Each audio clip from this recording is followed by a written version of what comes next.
Listen, listen, listen. Welcome to Monday Night Toy Ramblings, where I am on a new microphone, so hopefully I'll sound a little bit better. I spent way too much time last night going on YouTube trying to figure out what the different settings were. So if it seems kind of loud right now, please let me know. I can turn the gain down. Hopefully you guys won't be hearing everything in the background. Hopefully you'll still hear Roman in the back when he starts making his noise. And Matthew quickly starts off with this nerds here.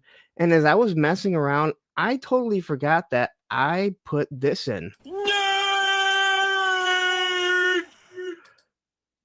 Like I put that in a long time ago, or not a long time ago, and I totally forgot how I was going through messing around with this. So anyway, hopefully this isn't an issue. Hopefully this sounds good. I gotta say, playing around with a new microphone, whether or not where I'm at, I want to be 6 to 8 inches away. I guess I should. Yeah, I want to be 6 to 8 inches away. That's what she said. But anyway, let me know if you notice anything, any popping. This is what all the I think all the kids are using these days, the blue Yeti. So I made sure I got a blue one because I thought it was weird getting a different color for a blue Yeti. Anyway, hope everyone had a wonderful weekend. We actually have a small news show, but I think we have a pretty big topic, and actually we're going to have two topics that we're going to talk about earlier because I got the Maximum Spider-Man in, and as you might imagine, it created maximum comments on the video, and it hasn't even done that well. It has like just over 500 views, so it's not even a maximum review, but there are some maximum comments in there, and there's one in particular that I definitely want to address. But anyway, we'll get to that in a little bit. Anyway, I hope everyone had a wonderful weekend. I gotta give me 1 second here. Gotta clear my throat here. So, let's see. This weekend was this last week was a very interesting week. I had 3 wake/funerals to go to. My sister-in-law's mother had passed away, and I see her. I would see them every single holiday and even more because we spent a lot of time over there. And on the same day that she passed away, so did one of my best friends growing up. His mom passed away, and it gets really odd because she was laid out the exact same day and time, and the funeral was the same day and time as my sister-in-law's mother was. But they were different funeral homes, but the funeral was at the same cemetery. What was odd was my sister-in-law, when my brother-in-law, so it's Susan, my ex's, when her brother passed away, she didn't want to have her mom laid out at the same funeral home. Yet my friend's mom was laid out at the same funeral home in the same room. So I almost got to kill 2 birds with 1 stone. I know that's probably the poorest poorest words that I could use, but I think you guys understand. And then the day that was the wake, I called my dad. I asked about my Uncle Pete. He said he's not doing well. He's had Alzheimer's for about 5 years. And then he calls me about 2 hours later and says that, oh, your Uncle Pete passed away about 20 minutes ago. So Saturday, that's what I got to do. Got to go to a 3rd wake / funeral in 1 week. And I know as we get older, we're all going to have to deal with this a little bit more, but I think I'm done for the year. I mean, I don't get to make that determination, but I'm good with being done for the whole year. So anyway, that was kind of how my week went. So yeah. But we did do, let's see here, this weekend, I did get my car fixed. Holy crap. I'm going to start a Tariff. For listening to this, I need a $1 super chat for anyone. That's the new, the punk Tariff. It might be going up depending on how you guys act. No. But yeah, we did that. Did a little bit of recording just to finally get some stuff done that I needed to get done. That let's just be honest, sometimes you procrastinate and you kind of want to get away from all of this. So anyway, I hope everyone else had a wonderful weekend. And again, thank you for giving me a little bit of your time and letting me kind of ramble on about everything that's been going on in my life the past week. So um, ooh, that was kind of jittery there for a second. So anyway, I want to say thank you for everyone that jumped in on Punk's Pit. That is the channel members only. It was great to have everyone in there. I think we went for 4.5 hours or so, 5 hours. Then I had to wake up and go to the funeral, so I can only go for so long. I gotta say thank you to Toy Gains who jumped in on the Circle of Jerks when Bobby B was supposed to be the guest, and he was under the weather, and Tony was under the weather. So somehow they pulled Toy Gains, so he got to be on another show. He's starting to become like me, where he's on everything. Uh, you start doing, even you start getting on too many shows, and you're like, what the hell? Seriously, what the hell am I doing? Anyway, um, all right, so let's say hi to the chat. I've been rambling on now for it's only 8 minutes. 63 people. Please hit that like button if you haven't. Hit the subscribe button if you haven't. I know sometimes you're not subscribed and you think you are. So we have Christoph Scuba here saying, "What's up, Punk? How's everyone doing tonight? Interesting topic for tonight." Yes, it is. We have Stanley Everhart, Johnny Reno, MTC. We have GI Jetman, SES Dog, GI Bro, who has the best guns in the community. U.S. Combat Dojo. Did I say Krusty O Crow? I am now. I'm sorry. I want to say Rondi. Rowdy Riles, Snow Wolf, 3-star draw.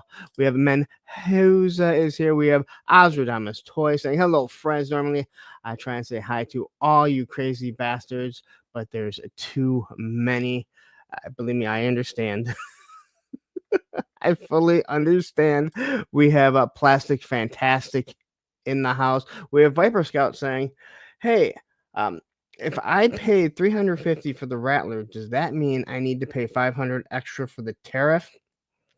It's almost like you're reading the same Facebook groups that I read. Johnny Reno is here. We have Brick something saying back to the OG music, or maybe I haven't been early enough lately.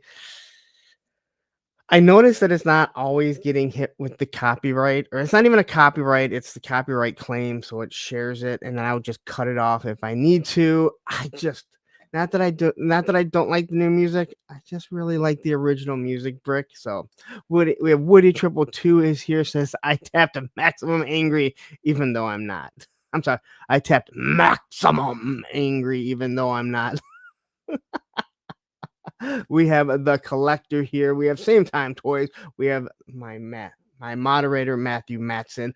Odin01. Eric Thurman is here. Ooh, Machine Man. We have Ted Darklaw saying, "Hello, friends." Turk Murphy's Toy Solutions. David R. Okay, I know there's more people here. Jay Astro, who I finally got to send out one of the Valaverse figures that he purchased. Sorry it took so long. Just been a crazy, crazy week. Oh, we have Action Figs back as Action Figs, not some Toy Elite Takeover Network. I don't know. He's got a second channel. Actually, he has his real channel, but that's what they wanted to call it for their show, which actually makes a lot of sense. And then he created a new account. So if you're not seeing Action Figs, I don't know if you're going to be doing anything on this or if this is just going to be your normal day-to-day. You can tell them in the chat. You guys know where Action Figs is. Just make sure you got his toy channel that he's been doing. All right. And there's just me rambling on. JLS Comics is here. We have MCR saying, "Punk, check out Mobland. 3 episodes so far. It has been amazing." I'm doing a whole Talking Mobland series, which I'll post in a second. Yeah, we watch it like the day before is what we're doing. So, and then we have it already ready to go. So Bobby Wold is here, even though I don't have anything to I don't have anything to give away. We have a Debo DNA here. Whew, I'm like losing steam right now. We have Baki Hanma. I was just talking about people fear mongering about tariffs. I don't believe I've ever seen you here. So thank you for joining. I think I would kind of remember that. Maybe you've been lurking. I don't know. I love to have new people, and I really like to highlight new people because it's always great to have that new voice. And this has been a huge issue. And some people are just, they don't think. I'll just say that. We have Big M here. We have the Shark. We have Grizzlehorn. We have Medic 1849 saying evening all. I do not think I have seen you unless if you are BX Medic and you changed your name. Whew. Um, Oh, look at Johnny Reno saying, my weekend was pretty good. I had breakfast with Mark from Gridiron Shill and worked on some new stuff at the shop with him, and then had dinner with my brother and his girlfriend. All in all, it was a nice birthday. Well, happy birthday. Everyone wished this guy a big happy birthday just because. Uh, Bill Lionar is here. Derek Holloman. I'm probably repeating some names. Woodman 29 is here. Whew, that is everyone. All right. So we hit everything quickly. So one of the things I did Saturday night was we talked about Mobland episode 3. My my partner over there, Adam Vale, he has screeners, so that is what we have been doing. So what I'm going to do is I'm going to drop a link over there. So go check it out, please. Quickly head on over there. Give it a subscribe. We have 59 people. Right now, we are talking Mobland. He is talking The Last of Us with his brother. So we're going to be covering other shows as it goes on. And, we might have other shows where it's not just him and I talking. That's something that we have discussed. It is a show that we're going to, or a channel we're definitely going to try and grow. So please just go over there, give us a subscribe. It's going to be a long time before we hit any type of 1,000 mark or monetization, but we want you guys all to be part of it. So anyway, that's my little show for my other channel. Last week, I did drop the Doc, Ace, and Skystriker all classic reviews, but also I got this little guy in, the Maximum Spider-Man, and we got to talk about this. So this is kind of I could probably do 3 hours on this figure. Just in the comments. And again, I have just over 500 views. I don't have a lot of comments, but I do like to engage with the people that make comments. As long as they're not super rude, but if they are, or if they're just kind of aggressive towards me, I definitely need to talk to them. And a lot of people seem mad about the price. That's an understatement. Everyone seems to be mad about the price. Hence the reason why everything is maximum now, right? Like, how maximum can you be? It's really changed how everything.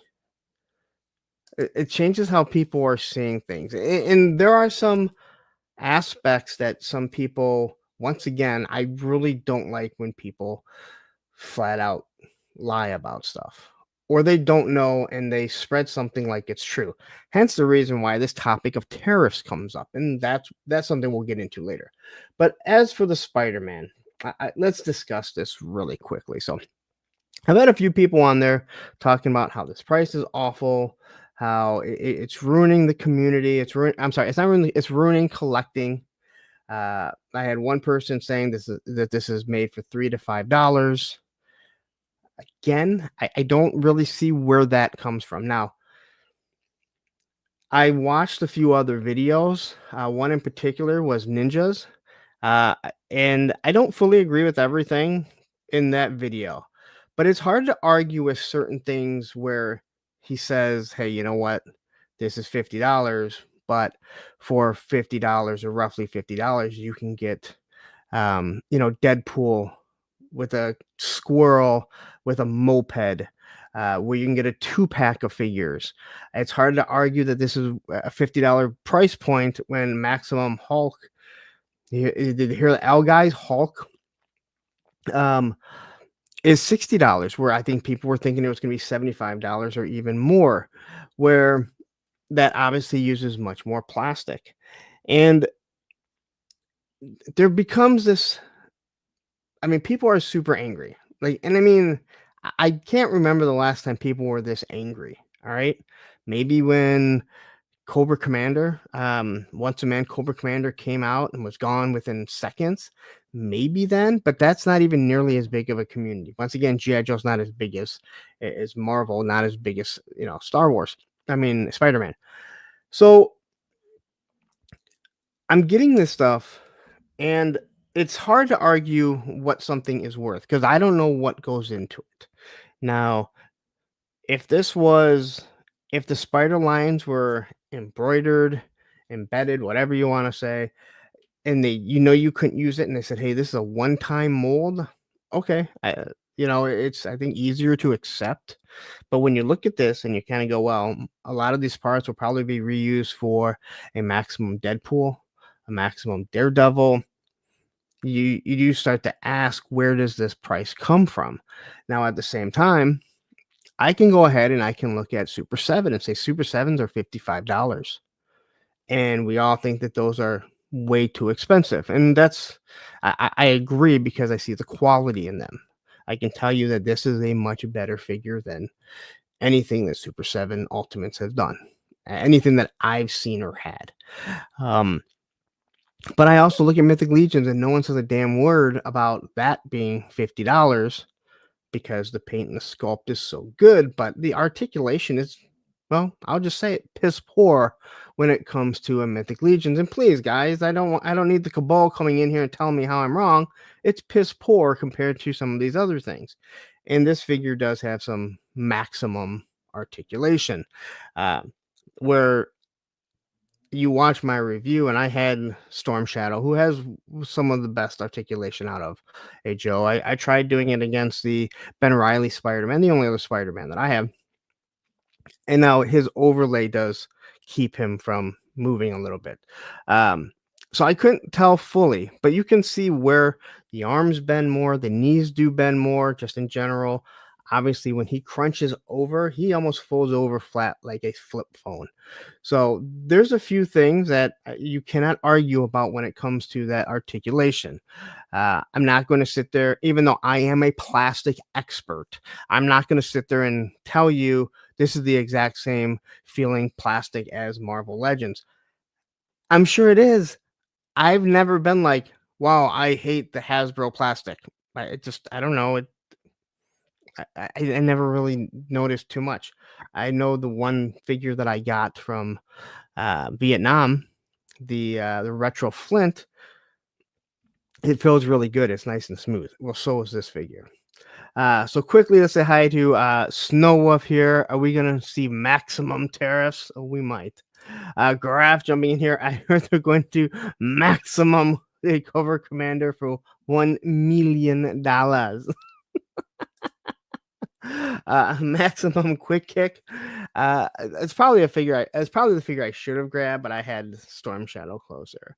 Um, um, and then we have ICT Vinny jumping in here. Rowdy Ryo saying, I am maximum excited to get mine next week. And she says, I don't know. I love Spidey, even though it's not worth it. Well, you can't really judge if it's worth it until you have it in hand. And I say that just because you don't have it. Now, I can understand what people are saying. And I have to agree with a lot of what has been said. Okay, I look at some of the other figures. Personally, do I think that it's worth $50 compared to what we've seen on other Marvel Legends? Probably not. When I look at it compared to a Super 7 Ultimate, it's well worth way more than that. And it's $5 cheaper. Do I think the quality seems to be close to what a Mythic Legions is? Yes, when you swap things out, Mythic Legions are great for paint and sculpt, but not articulation. This one only has a couple paint apps because that's all that it needs, but the articulation, the amount of accessories that you're going to get. Then I look at that Black Widow, that Target exclusive that was like $27, 3 different heads, a bunch of hands, great articulation. I don't know. How do you justify it? Has the price really gone up $22 to get something of a male buck of Spider-Man? But at the same time, things have gone up. So it is all these little things that need to be taken into consideration. Action figs. Ed says it's worth whatever you're willing to pay. Man, I tell people that ask me how much something own is worth. If you want it, you'll pay the price. Most cars aren't worth their price, but we pay it. I love the car argument. It is probably the best argument, right? I agree. Kenzo's Creations jumping in here. Check out Kenzo's Creation if you haven't. He has a great channel, does a lot of lives now. He actually is a pretty good guy, even though all he does is give me shit about stuff. The Collector says, I don't do Marvel, but I watched Punk's review, and those butterflies were damned impressive. I wish Classified was close to that. How many times do I tell Lenny, hey, look at this, Lenny, give us butterflies like this? The nerd alert is here. So a lot of people were just, these things cost $5 to make. They shouldn't be this much. Okay. So that will go into our tariff discussion, because if it costs $5 to make, that means that means a 125% tariff isn't all that much. Just put a pin in that for later on tonight. But I don't know where you get $5. And the other thing that a lot of people seem to not understand is that Hasbro doesn't make $50 a figure. All right? They don't make $25 a figure. They don't make $30 a figure, $35, whatever it is. That's the MSRP. For some odd reason, people seem to not realize that, let's say a place like, I don't know, Walmart, they also want to make money. Let's say a place like Sergeant Red's, my local shop, they also want to make money. They don't just want to carry a product and like give it away, right? So a $50 MSRP, well, everyone needs to be paid. And when I say everyone, I mean, well, obviously all the workers. Now, you can say whatever you want about China, and I don't know how much they make. We know that they send stuff to China, not only because they have it down to a science of what they're doing, it's also cheaper labor. Hasbro is supposed to be one of the better ones that aren't using super cheap labor. Whether it's true, I don't know. But you have project managers, you have designers, you have shipping, you have the board members and all the managers and all the top people that also need to get paid. Just so you know, Hasbro is not your friend, nor do they give a shit about you. Just like politics. No Democrat, no Republican cares about you. Well, guess what? Hasbro doesn't care about you unless if it's making money. Does it put money in their pockets? Then they like you, okay? So when people say, hey, you know what? Hasbro isn't there, Hasbro doesn't care about us. Yeah, you're absolutely right. You know who else doesn't care about us? Ford, GM, Chrysler, all of them. They don't care about us because they need to put money in their pockets. They care about you because guess what? If you don't buy the product, then they don't put money in their pocket. So the best way to send a message to them is by not purchasing it. I looked at this and I deemed that I thought it was worth it. And some people have an issue with that because they feel that we are ruining it. So there was a comment that was left, and this guy's been in here before. I don't have a problem with him. I do have a problem with this comment, and I addressed it. And this is Judge Dreads. And he says, it makes me angry that ignorant people with money will make it hard for the rest of us to buy the figs we love because they will pay any price for the plastic dope they crave so much. And I had to respond, and I said, so and I'm only reading this because it's not a private message. This was left for everyone to read. So if you leave a message, clearly you don't have a problem with me reading it. And I just responded and said, so if someone buys this, they are ignorant. This hobby, along with most hobbies, is expensive. Should I be mad that someone can afford a new skateboard every week and I have to skate one that is worn. Now, first off, that is a lie. I buy new skateboards when I want one. But I've seen a lot of people and they ride old skateboards. When I worked at a skate shop, I had new skateboards all the time to the point where it drove people nuts. But it didn't matter. I worked at a skate shop. I could do whatever I wanted, right? I had the money. Um, Now he did. Now he responded with toys were never that expensive. In the 30 years I have been collecting them until it became mainstream fad and a gift for people who know nothing about the hobby, except that they are easy to get their money. I stand on what I said. And then he responded quickly by saying, "By the way, YouTube was always free too, for all the same reasons I gave until it wasn't. Fools." I don't know what he's talking about. Does anyone here have to pay for YouTube? Now, I'm sorry I have to use you, but you did call me ignorant, Judge Dreads, and that is where I have an issue. And YouTube is free. I'm sorry. No one needs to give me a super chat. No one needs to buy a subscription to watch my channel. All right. Mr. Wonderful has jumped in here, and same with Brendan R. So, Brandon R. Sorry, I said Brendan. So, one thing, there's already a misconception here that YouTube isn't free. Yes, there's ads. Well, there's ads on TV too. That's just how it is. And so I had to respond, and I said, well, I find that to be an ignorant comment. Cars used to be much cheaper. This goes back to what Ed had just said. But try and buy a brand new car for under $25K. It's not 30 years ago. Refrigerators cost more and don't last as long. Toys are a hobby and an expensive one. These are luxury items, not necessities.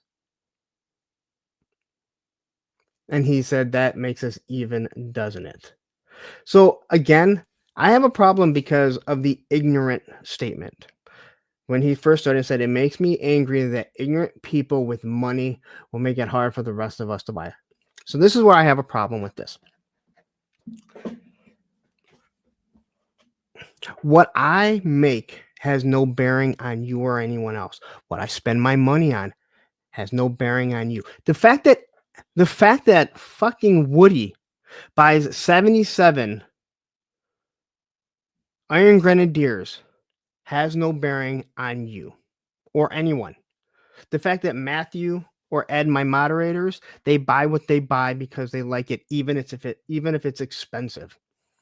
All right. As long as I am putting a roof over my head and my kids, clothes on their backs, food on their table, and they have the necessities, it doesn't matter. I buy what I want because I want. What I make is no one's business. And what I choose to spend my disposable income on is no one's business. If I want to buy a new skateboard every single week, even though my old one isn't worn, that's my decision. I have a huge problem when people when people bring up what people make or because people have the money. I don't like a whole bunch. I don't buy all the Marvel Legends. So I don't have an army of Spider-Man. If I did, maybe I'd be like, hey, this is the 14th one this year. I think that's what Jeff said. I wanted one be all end all, and I think this is good enough for right now. All right. So I have a huge issue with people saying that people with money are going to ruin this. Well, people with money made it so I could never afford a Dodge Viper. I love the Dodge Viper, even though they don't make it anymore. I don't want to hear that in the comments. They don't make it anymore. I'm sorry. That car, if you go look at it, especially the original one, that I believe the MSRP was about $74,000. They were selling for $120,000 when they came out. Before they even hit, it didn't have windows. It doesn't have a fucking roof. It didn't have air conditioning. It didn't even have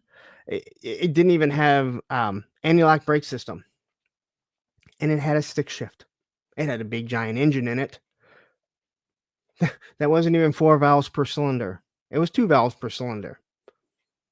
That car was not worth it when you looked at what a luxury car went for, let alone a sports supercar. But no one said, hey, you know what? Because of them buying it, those rich fucking bastards, the people with money, I'll never be able to afford a Dodge Viper, because it's just not true. There are certain things that are priced out that unfortunately we all can't buy.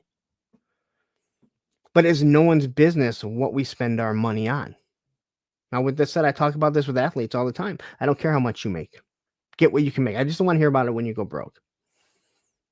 So if someone like me is buying this stuff and then you hear me start whining and crying that I can't afford the toys on YouTube, you know, and that's my little pitch to get super chats, well, then yeah, you have every right to go.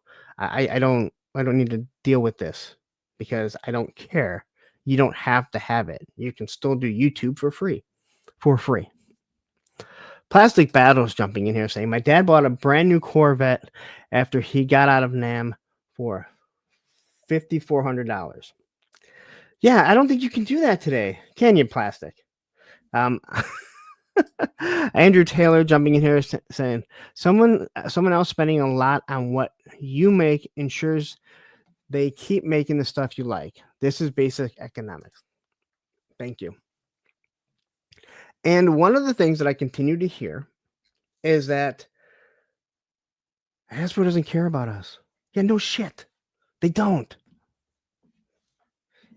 If no one bought this, and then no one bought Maximum Hulk, guess what? The next Maximum would probably be no Maximum. All right? Because they would know they've lost money. And they did something to bother them. So this is where you start having this, in my opinion, as somebody else questioning what I'm spending my money on, what Woody's spending his money on. Ed, 3-star, Rowdy, Brandon, Graf. I question anything Graf spends his money on, to be 100% honest. 3-star, yes, it had a V10 though. The first V10 of all time, believe it or not. They say it's based off the Lamborghini engine. The V12 didn't make any sense because even though Chrysler owned Lamborghini at the time, the V12 was a 5.7 liter. The V10 was a 10 fucking liter, just monster. Hustle says, too many tariffs, not enough new nice toys. What's up, Larry? Kento says, not related to Maximum, but I did grab a Superior Iron Man at Ross for $5.99. And you know what? Sometimes that shit happens, right? I know you have been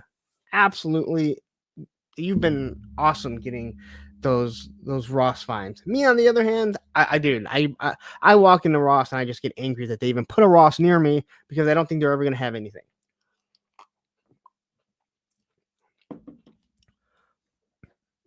Action Fig saying, bottom line, Maximum Spider-Man sold out, so obviously not as bad of an issue as the internet has made it. And it did go back up. And this was, again, this one thing with the Maximum Spider-Man that I'm seeing is kind of like the Engine of Vengeance. There were some YouTubers that really got on it. And whether or not they made it sound like they weren't going to rag on people that backed it, they made sure that everyone knew that if you backed it and you admitted to it, you were going to be ostracized. They were going to rag on you. So we saw publicly everyone back away from it. Now, don't get me wrong. I found it very amusing to watch that HasLab actually go down in numbers every day. But I think that if a big contingency of YouTubers with a very large audience had not started bashing it like they did, I think that would have funded. And again, do I think that was a mistake? I do, especially coming off of the HasLab, which was cheaper and you got more. That's a whole nother topic. But that's kind of what you're seeing with the Spider-Man. Unfortunately, or fortunately for me, this is $50. And $50 for an action figure with this type of articulation, well, I don't think it's a bad price. Tony's Figs jumping here saying, okay, what I missed, I was watching The Abyss for the 10th time. I'm thank you for watching The Abyss over the show. But it seems like looking at this, people are very angry because they think this is going to ruin the hobby. They think Hasbro is ruining the hobby. And that's something I just don't get. I don't think that this is going to lead to every single Marvel Legends being $50. I don't believe this is going to lead to classifieds being $50. We have heard that fear mongering for quite some time. Now, do I think that prices will go down? I don't. Valaverse is the only company that has lowered prices. I think that the only way classified will ever go down in price, not on clearance or on sale, is if they kill the line and bring it back under a different name. That's just how basic economics tend to work for the most part. This is what the line is set at. I can't see them ever going back down to $22. That is why I do fear when they go up to, let's say, $28, because we know it's not going to come down. So if the tariffs do add to it, and we'll talk about this later, obviously, I think it's bad for future. But right now we have one figure that is $50. Now, if they drop a $50 figure 4 times a year and it's just one,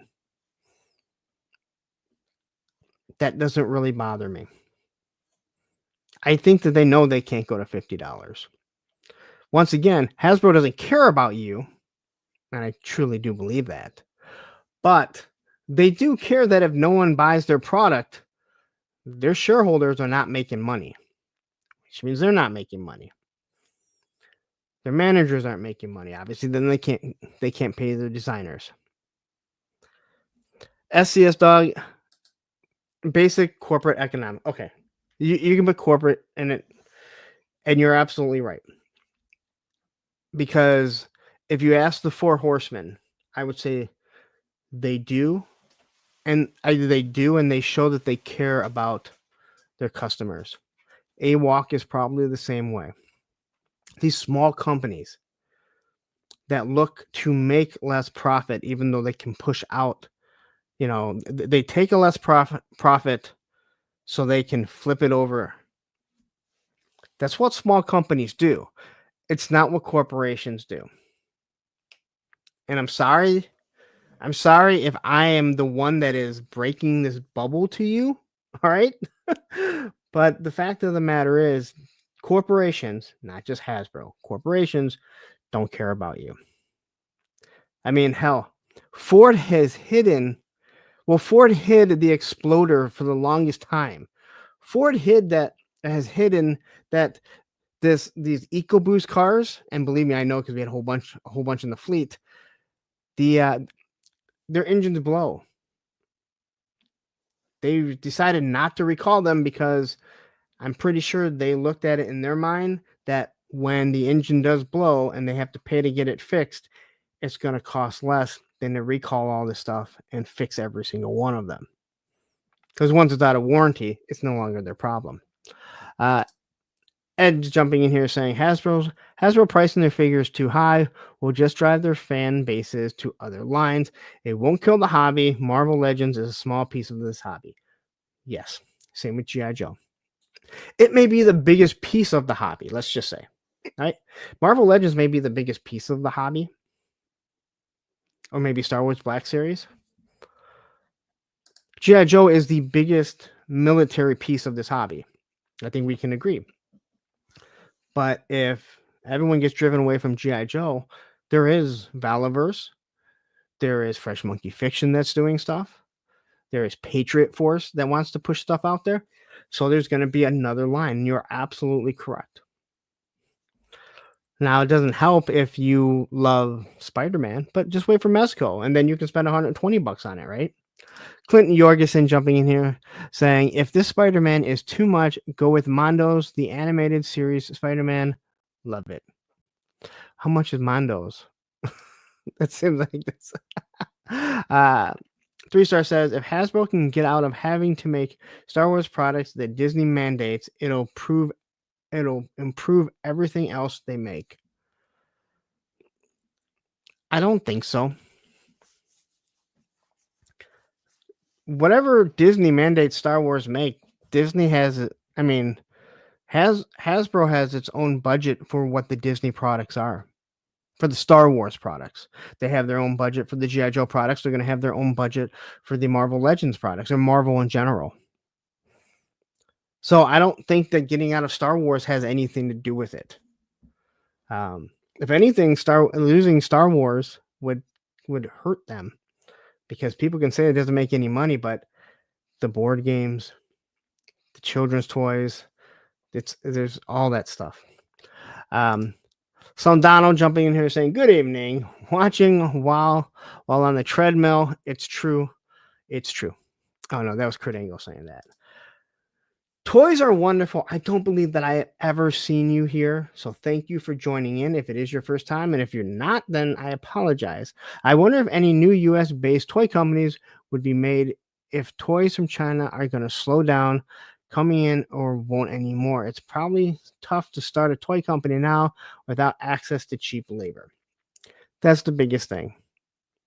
Even if people want to, there's talk about Hasbro opening or building a plant here. How long is that going to take? They shifted over to Taiwan for a reason. All right, that's why they got one.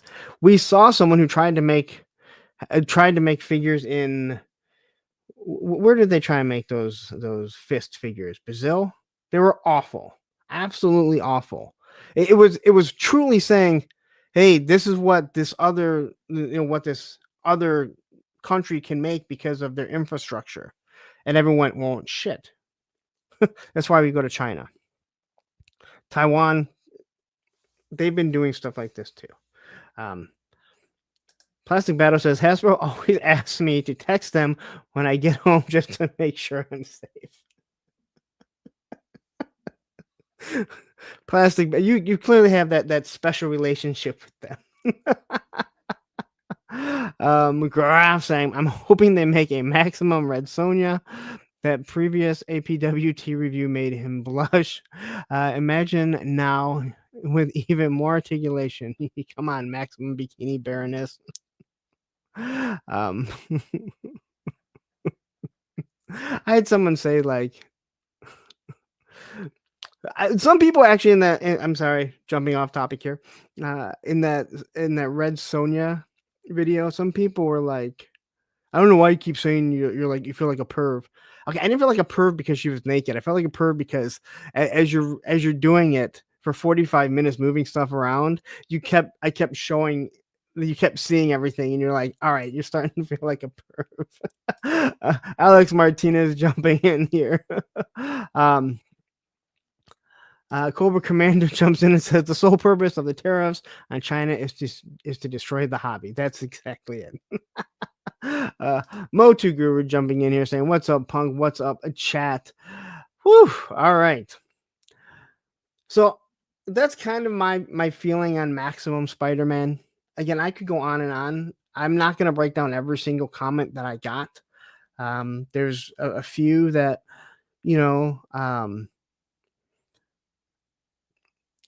where people just seem to like, it's like they want to blame us for buying it. And again, no one is ever going to tell you what you should and shouldn't spend your money on. That's not my job. When I do reviews, I just give you as much information as I can on that product if you want to purchase it. I make my own decisions on my own on what I want to spend. And I thought $50 for a Spider-Man, because I wanted one Spider-Man. I'm not looking, I mean, I have the Ben Reilly, but I always liked Ben Reilly. I just liked that suit when I was younger, right? That's why I bought that one. I was waiting, and I waited, and this one came out, and it has wonderful articulation. It looks good. Boom, done. I don't need to buy another Spider-Man. If I buy another Spider-Man, it's just because I'm going to think that the suit looks cool, even it might not be a Peter Parker Spider-Man or anything like that. So anyway, Hustle SM says, I'm all for America. Realistically, how much would a classified figure cost if it was made in the USA? Grinding Studios is a great example of pricey US goods. Yes and no. Yes and no. Gridiron is done completely different. That is something that is made on, like, it's not on site, on demand. That is all 3D printed. So, you're not talking about cast molding and doing molds. I don't know if it would cost that much more. Now, getting the infrastructure in business, yes. I deal with a lot of plastic companies in my job fixing copy machines, and so I don't deal with them. But a lot of these, because the auto industry is still very large in Michigan, whether or not people want to believe it, so you still have a lot of plastic companies, seat belts, dashboards, but they're not intricate in that. That's where they would have to get to know. I don't think that would be as bad as people say, but getting to that point, that's the biggest issue, is getting a factory to that point, getting the factory built, getting the proper tooling over here, the machinery, different things like that. I mean, all you have to do is, they've sent project managers over there. That's not an issue. It's just making sure you know the plastics. So it could be done, but it would take time. And it probably would be a little bit more because, you know, were they unionized? I mean, there's a whole bunch of different things to it. Um, Toys Are Wonderful says Boss Fight Studios for Sonia was kind of more lewd than the snail shell brand ladies due to how easily her underwear keeps floating away. Yeah, I'm not the only one. I'm just gonna say that. I'm not the only one that was like, yeah, they could have done something a little. It's just after a while, you're like, all right, man. But again, if I wasn't doing a review, if I'm not behind the camera, it's not as hard to pose it and set it up. Cobra Ninja says a maximum Punisher with loads of weapons might be cool. Yeah, I think I mean, do you need a super articulated Punisher? I mean, I don't see why you don't need one, but I don't think you need one. If you understand what I'm saying, I think you do. Um, Cobra Emperor, Cobra Emperor 6 G.I. Joe O-Ring Collector Delta 17 says, Lawrence, it's a maximum price gouge because the figure still only costs around $8 to make, and they're made in third world country. Well, again, where do you get the pricing from? That's my only thing. Like, you're throwing something out there that I don't know if that's the actual pricing. But there's also design to it. There's also the people that are project managers, the shipping to it, the companies that want to make a profit off it. This one came from Amazon. They want to make a profit. BBTS wants to make a profit. I'm not saying people are wrong in thinking that $50 is expensive or that it's price gouging, if that's what you want to call it. But this is not something you need. All right? You need eggs if you want to make specific meals. That's price gouging. There's no one that needs an action figure. But I look at this and I deem it to be worth $50. Would I be happy if it was $40? Yes. Would I be happy if it was $25? Oh, a real yes. But too many people think Hasbro's making $50 on this figure. They're not. Just like Chrysler isn't making, $50,000 on every Ram that they make. That's not what their profit margin is. Maybe what they sell it for. So, painful thoughts jumping in here, saying, "Hey kid, yes, I know I'm on the other account. No, I don't feel like switching. It's cool. No one cares." Pain. Graf says they don't allow the U.S. to dump toxic materials from toy manufacturing into the oceans like they do in China.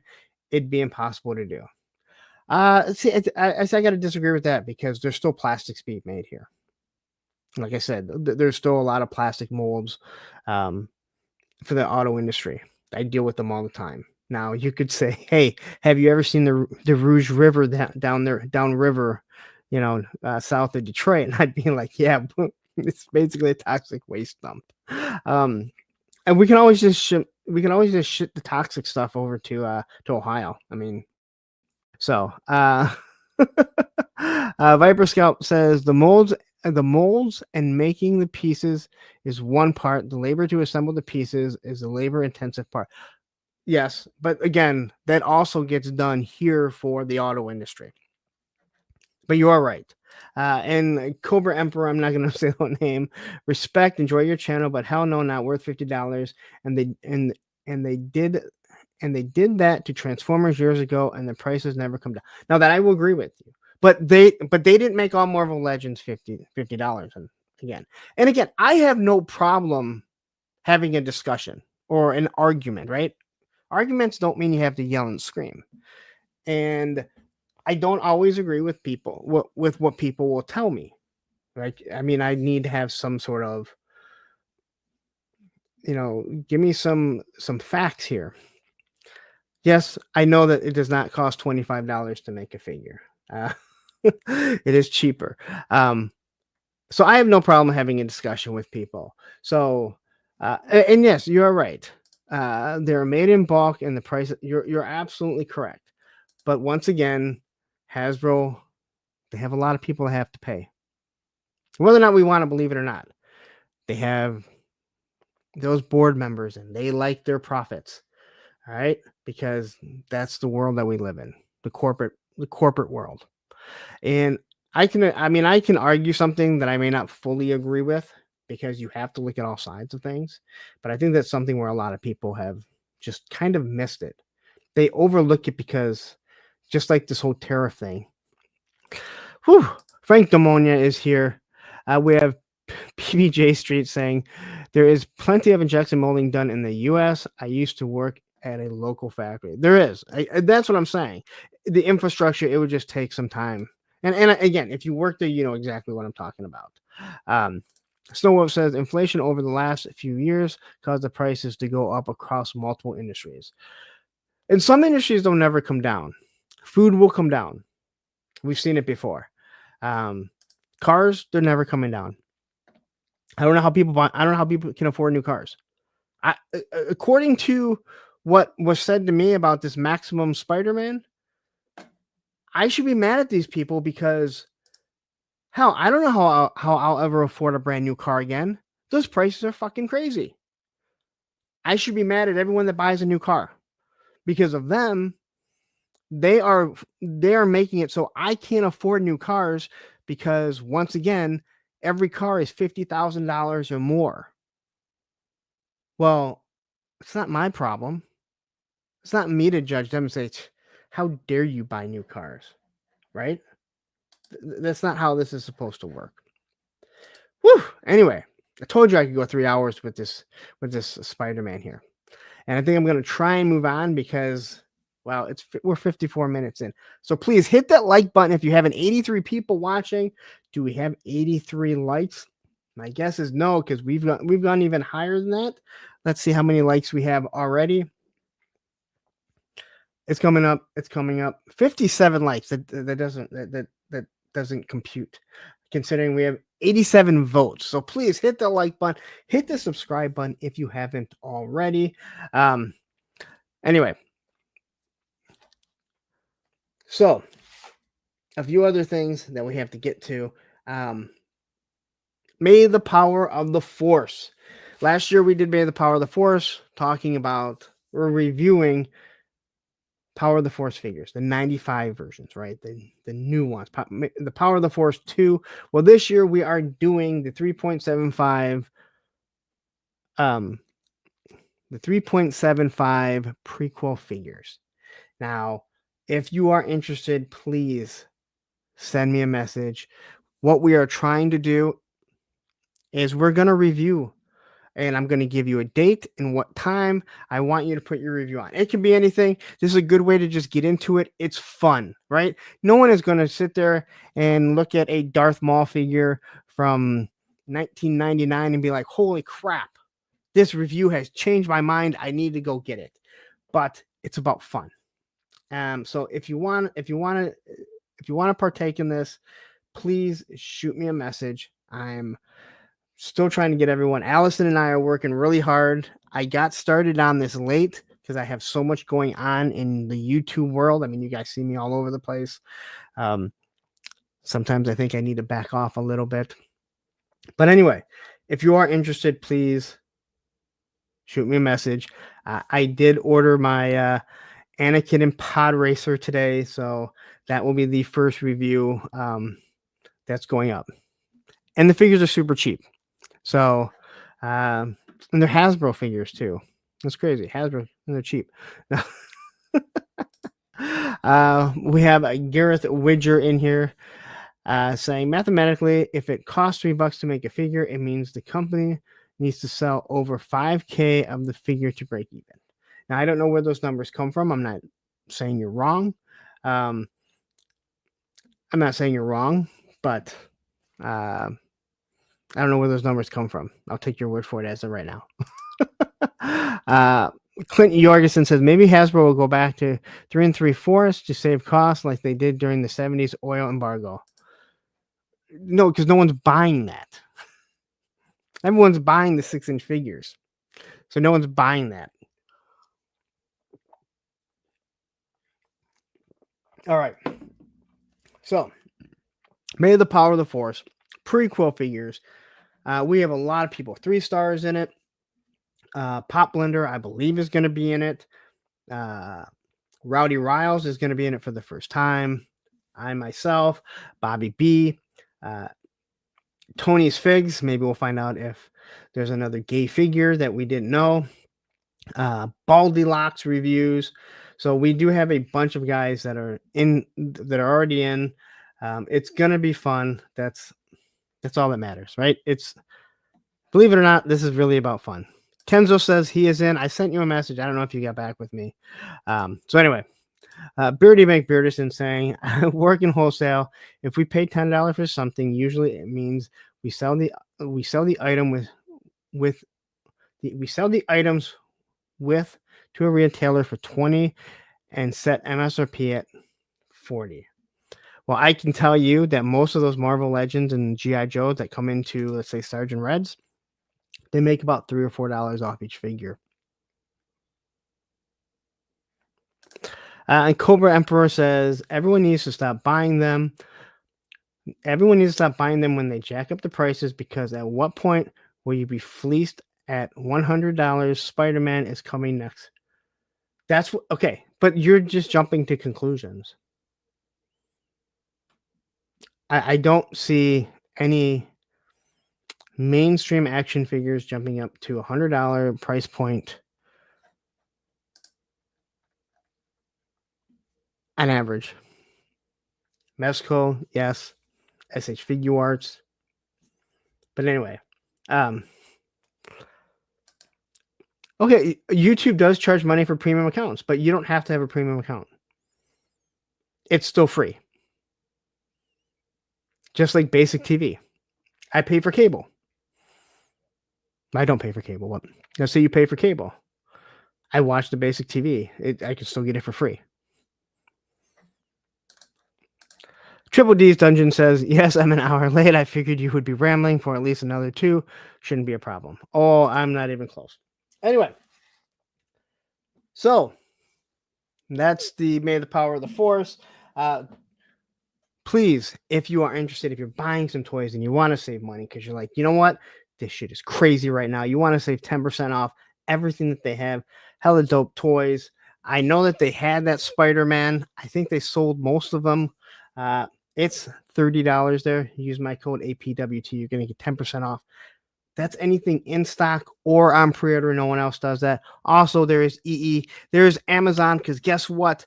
Tomorrow, the G.I. Joe pre-orders, all 4 of them drop. I will drop links to Entertainment Earth, but Amazon. Please, if you're not in a rush, if you're not like one of those people, you're gonna order from Amazon, wait for my links.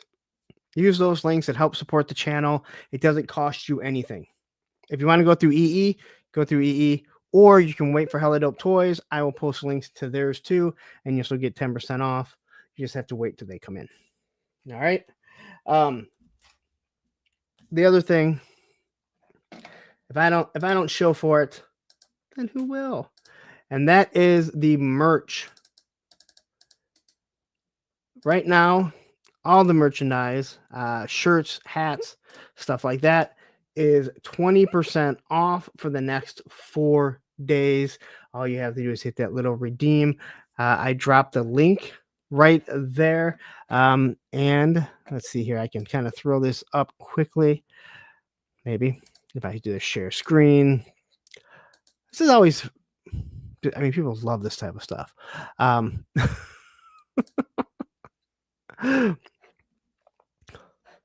So right here, you want some shirts. You want a shirt with Roman on there. Look at that Roman Duke right there.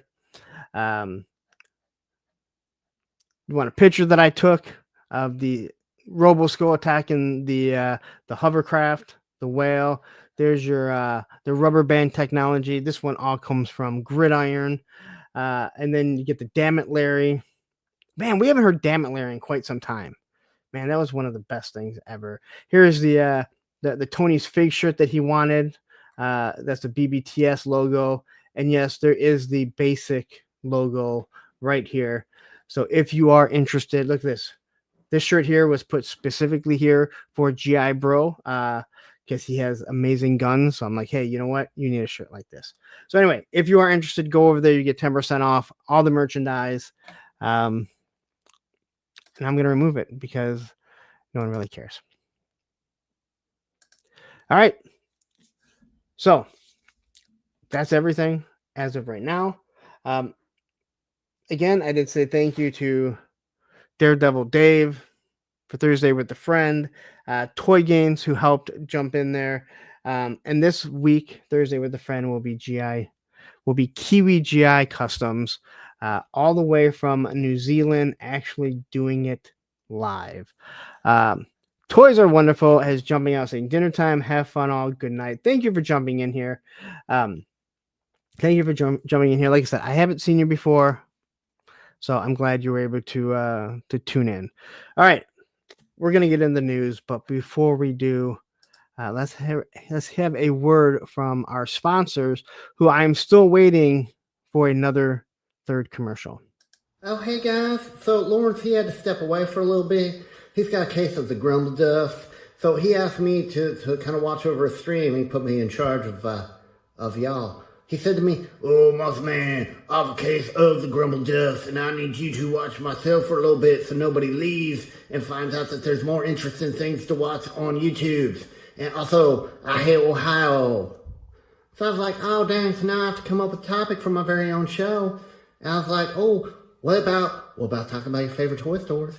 So my favorite toy store is HelloDopeToys.com. So they used to have this really bad website. It used to look real scammy. Like if I gave them money, they were going to go spend it on like blow and hookers. But now their website is really nice. And like I can just go in and do like 1-2 click. And then my order's placed. And they ship super fast, guys. They ship everything in 1 business day. So like I get all my toys first. So when I'm out there on the playground and all my friends are like, oh, dang, Mouse Man, where'd you get that action figure? I still have to wait 17 months for mine. And I'm just like, well, I went to HelloDopeToys.com and I just pushed the buttons and then they shipped it out to me. And the packaging is so nice, guys. Like, I opened up the box and I thought, oh, I don't deserve this. I don't deserve this kind of packaging. It's so nice. But then my trash can gets full because of all the packing stuff. And I was just like, oh, dang, I just changed the trash. But now I gotta change the trash again. Oh, you're right, Matthew Matson. You can use the code APWT at HelloDopeToys.com and save 10% on your order. So how that works is, so you're gonna save 10%, and then a Punk with Toys, he has to pay that 10% that y'all save. So if you don't like Lawrence, you can just go to HelloDopeToys.com and just buy a bunch of stuff and rack up his bill. So then like at the end of the month, they're like, Hello Toys is like, oh, Lawrence, you owe us $1 million because of all the 10% codes that everybody used. And yeah, that's how that works. Okay, guys, so it looks like it's time for me to go now. So make sure you go to HelloDopeToys.com and like and subscribe. And then in the comments, put what your favorite toy store is. But if it's not HelloDopeToys.com, I'm probably just going to delete it, okay? So, all right, guys, bye! All right. I can't believe that we lost like 15 viewers during the Moss Man commercial. I know Tony instantly leaves. I know Tony instantly leaves because he says he hates Moss Man. I don't get it, Tony. But anyway, we have Russell Lemieux jumping in here saying really love Lawrence's Captain Picard cosplay. Todd C jumping in here. We have I already said hi to Gareth Widger. I think I said that right. Anyway, now on to a little bit of toy news. An hour into this, I know before we get started, so many people watching. This is how everything goes. This is how I normally do things. So if you're new to the channel, if you're like, why would this guy ramble on? I like to discuss things that are going on. Again, we're here to chat. It's like hanging out at a bar with your friends. But let's get into a little Toddy Mac here and McFarlane toys. And we have Batman with a cowboy hat. Ed saying, fuck you, Tony. Mossman is cool. You're just jealous he has hair.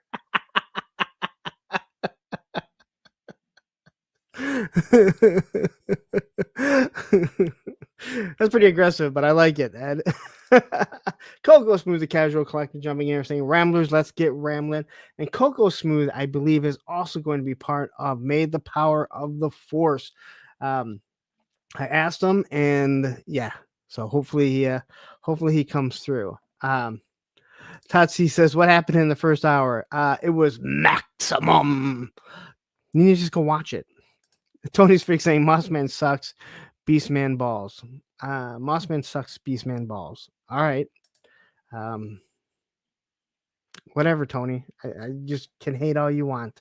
The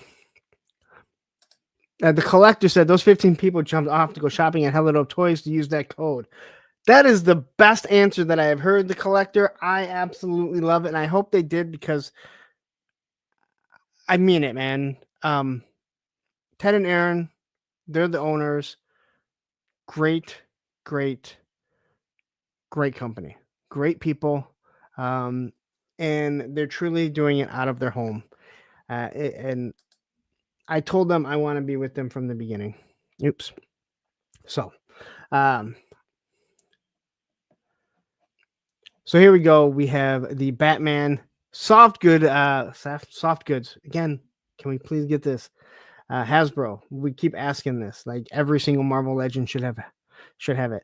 I don't know the reason why I have Batman in a cowboy hat, but hey, if you want it, there you go. Then we have an Alfred from the Dark Knight movies. His eyes are too close together.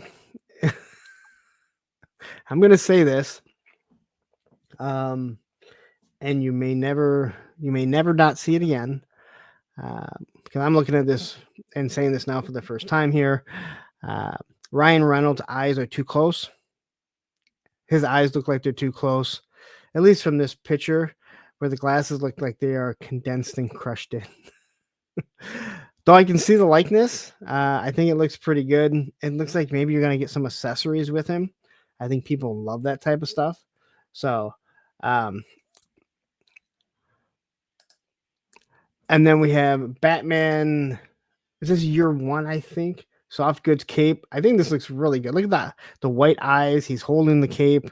And I think he's holding the cape because all the Marvel Legends and Classified and every other company, they're looking at him, pointing out his pins, and he's trying to hide how he still has pins and no one else does. Tony, didn't I say year one? See, I think I got this right. MCR says, it's John Wayne, grandfather of Bruce Wayne. You know what? I might just get that for my dad, because I said before, my dad is a huge John Wayne fan. Though he probably would. He'd be like, John Wayne never did that. But I think this looks pretty good.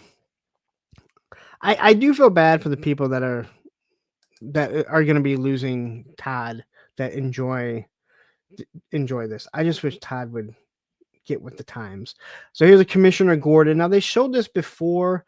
I was watching Robo.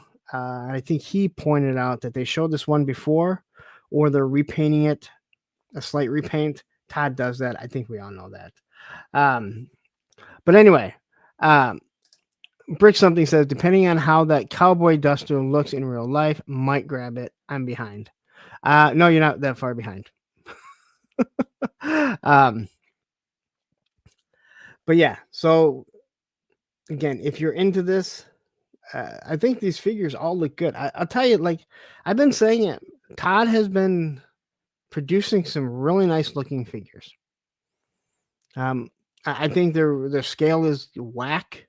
I don't use whack too often, but I do definitely think that they're a little out there. But we all know that. This one just came across. Man, look at those giant pins in the knees. Again, I'm not someone that hates pins, and I feel like I'm like that person that says, I'm not racist, but I don't hate pins, but they're just so god awfully big. Like they're like tree stumps that they stuck through these legs to create pins. They just don't look really good. And Tony, I mean, for someone who hates Mossman but loves these pins, I just don't get it. Tony says, who cares about pins? They're here to stay. These aren't classifieds. No, they're the only ones. Actually, they're not here to stay because he's losing the license. The true testament would be if he started making like his little statues and he still put pins in them. All right, Cobra. Listen, Cobra Emperor. We had the discussion, but it's time to let it go here. I already heard Ed say something, and I loved having the debate with you, but we spent about 40 minutes on it, so it is time to let it go. All right. Jay Solo Arch jumping here. Yes, there are pins, and there are McFarlane pins. You know what? That is put better than I could have. Because yeah, pins are there. We see Classified with them. We still see some Marvel Legends with them, but then there are the McFarlane pins. All right, look at this one here. Like the glow in the dark pins stick out. I think this is glow in the dark. Oh my god, like. Again, Tony, I understand customizers like it, and I'm perfectly fine with that. But like you said, there are pins, and then there are McFarlane pins, Jokerized pins. That he should Jokerize every single pin. That would be awesome. Anyway, here we go again. I don't know why Green Lantern has like a. It seems kind of weird that he'd have a helmet on. I mean, the ring kind of protects him, but whatever. It's probably some part of some sort of story arc that I didn't know. I look at this and I thought this is I mean, is this supposed to be a steel Green Lantern? Because that's what I kind of saw it as. Ed says, hey, at least Tidy Mac is doing soft goods. He is, and they're actually pretty good. That's what's actually kind of crazy. And Mr. DeMarc jumping in here saying, did I miss the Tariff talks? No, but you didn't miss the maximum talk. Tariff won't be till the last hour. I can tell you that much right now. Looks like he's ready to play hockey. You're absolutely right. Brick says AWOCs have pins, but aren't the new figures pinless? I mean, I thought that the new figures were going to be pinless. Gareth Bridger says new drinking game. Drink every time Cobra Emperor posts about a topic we have moved on from. There ain't gonna be no one fucking still here listening because everyone's gonna be drunk. PBJ says it's ring generated armor. Oh no, I understand that. But I just don't know why he has to like why he has to generate it. It feels like it would already be, he's already protected. Again, it looks pretty. It looks pretty good, but it's weird. And again, he does have Steel's. Why does he have Steel's hammer? I mean, can't he just make one with his ring? I don't know what I'm missing. My buddy's custom jumping in here saying McFarlane soft goods are cool, but have you seen McFarlane's stolen goods?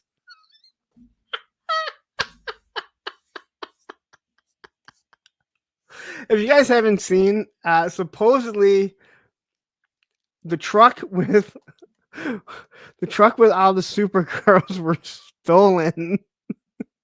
So good luck on getting them. I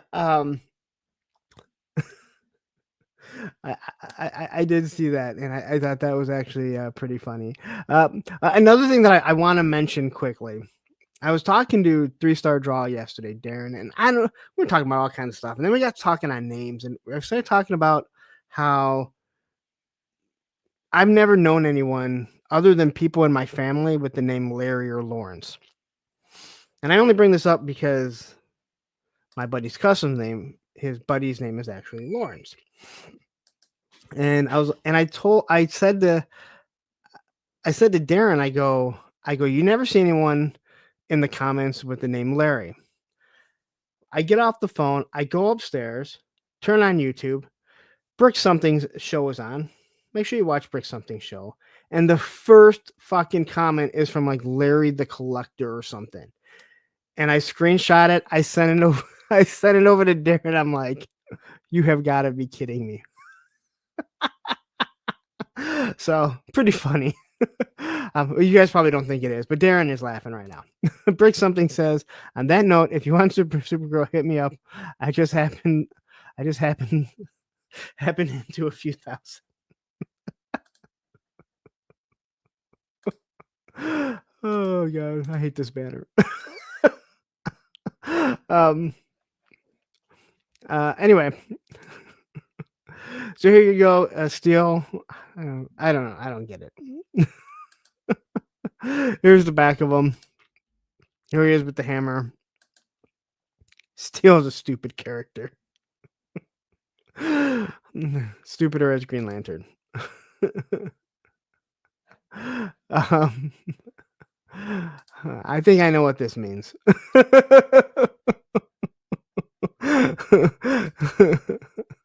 Anyway.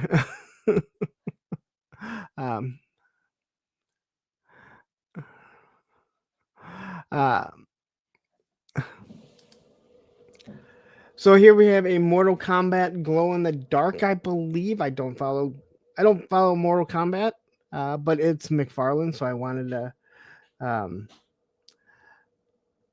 to showcase it. I know. I want Jada to do this. Jada ain't doing it. I don't think so. Brick says Ed brought down the Green Hammer the Green Lantern hammer. Yes, Shaq did play Steel G.I. Jetman.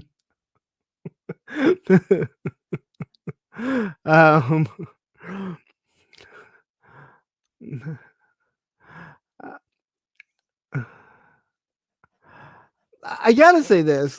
All right, I'm gonna address this. Cobra Emperor saying, if you can't allow someone to actually have an opinion, then I'm out of here. Good night. I'll talk to Ken later. When the fuck did I not say someone can't have an opinion? We spent 40 goddamn fucking minutes on it. You act like I acted like some of these other fucking shows that are like, well, fuck you. That's not my opinion. We're fucking done. You don't know shit. You're dumb. God damn, we had a fucking discussion. It's probably going to go longer than the fucking topic. So go talk to Ken. If you want, I can call him right fucking now. No, I'm not going to call him because I'm doing a show. Fuck. Anyway, here you go. I don't know what this guy's fucking name is, nor do I give a shit anymore because now I'm kind of fucking aggravated. And look, he can do a karate stance. Look how stupid. I'm sorry. His articulated toes. See? I know it wasn't just me, all right? um, but like this guy is all like this. Look at those pins, but look at the pins in the toes right there. All right. So there you go. I don't know who this guy's name is. He was awesome in Big Trouble in Little China. Isn't he the guy from that?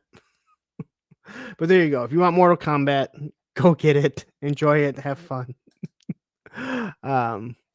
Here's the packaging for it. One of those awesome stands that McFarlane gives you. Right in. Is that it? I can't see it. That's a blurry picture right there. So there you go.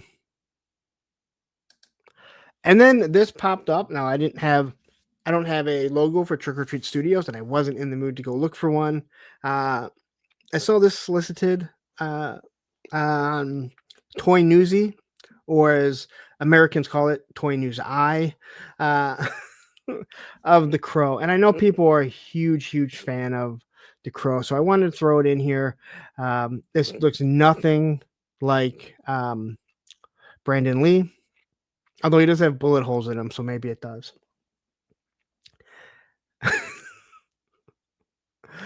I don't know about the articulation. Now, you want to be pissed off at whatever this is going to cost. I don't see an ab crunch or a diaphragm cut. I don't see double elbows. Probably doesn't have drop down pins. MCR, it's never too soon. Oh, hey, look. It's Ken himself. I jumped from dinner to get over here. Well, Ken, you missed a fucking discussion because right now, Cobra Emperor is calling you to talk to you about how much things cost.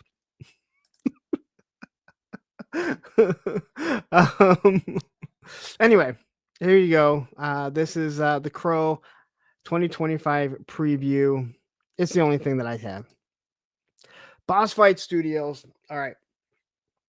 I'm still on the fence about this one. If I want to buy this, I do want to buy it, but I'm saying no because it's $70. Because sometimes I make the decision not to buy things or to buy things no matter what the price is. So this Steampunk Red Sonja. Now, I could care less about steampunk. I know nothing about steampunk. I know it's a video game. But goddamn does this figure look awesome. And if I reviewed her, I wouldn't feel like I'm being a pervert because she has pants on. $70 must be extra maximum. I mean, this is more than a maximum Hulk, right? Hulk. Buy it direct from Boss Fight and you'll get extra accessories and cheaper price, and I'll have to wait how much longer? That's the problem. I mean, you just got yours, and I already had mine for like 2 weeks, and I can't believe I'm going to say this. I think I paid like $5 for her now. This video did really well for me. That's the problem with that.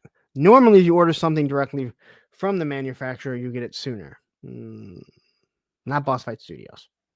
So anyway, $70 for pants, $70 for the pants version, $100 without. No, it's only 60. It's only 50. Well, it was 50. Anyway, this looks awesome. I mean, it is really cool. Again, I know nothing about steampunk, but I really like to. Sometimes I like to follow what Robo Don't Know says, what Robo says, and sometimes I just like just good looking plastic, and it looks cool. I know nothing about it, but this is a badass looking figure. Here's the axe with her. Now this is the axe. Is this the one? Okay, so that axe there you can only get if you order directly from Boss Fight Studios.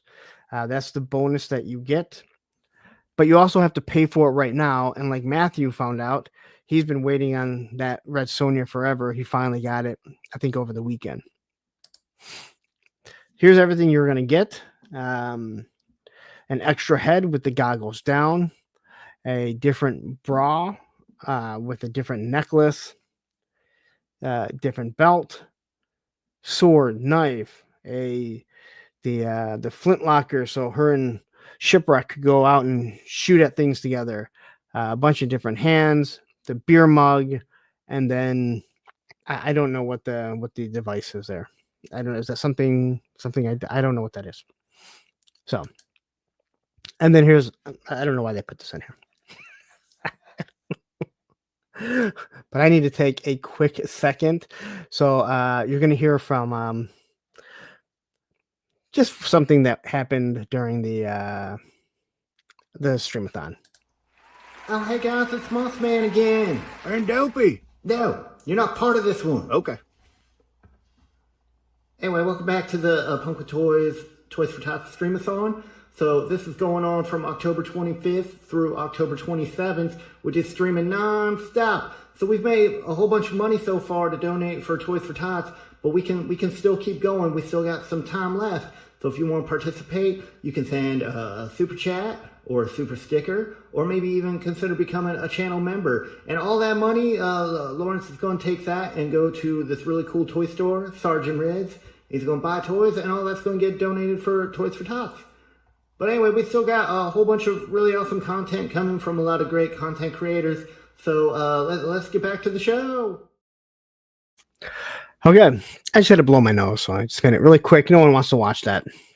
So anyway, if you want this, you can either get it from BBTS or you can get it directly from Boss Fight Studios.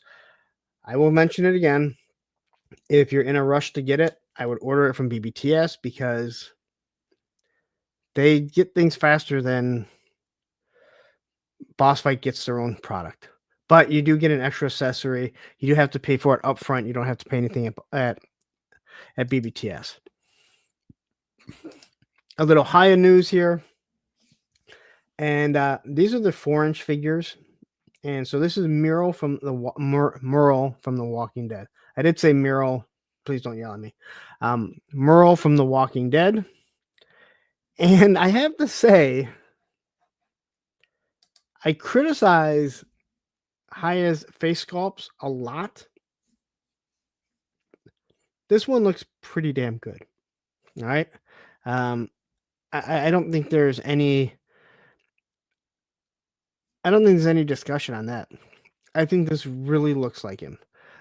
So, where I've really had a huge issue when it comes to the G.I. Joe stuff, because I think it looks awful, I think they actually nailed this pretty good.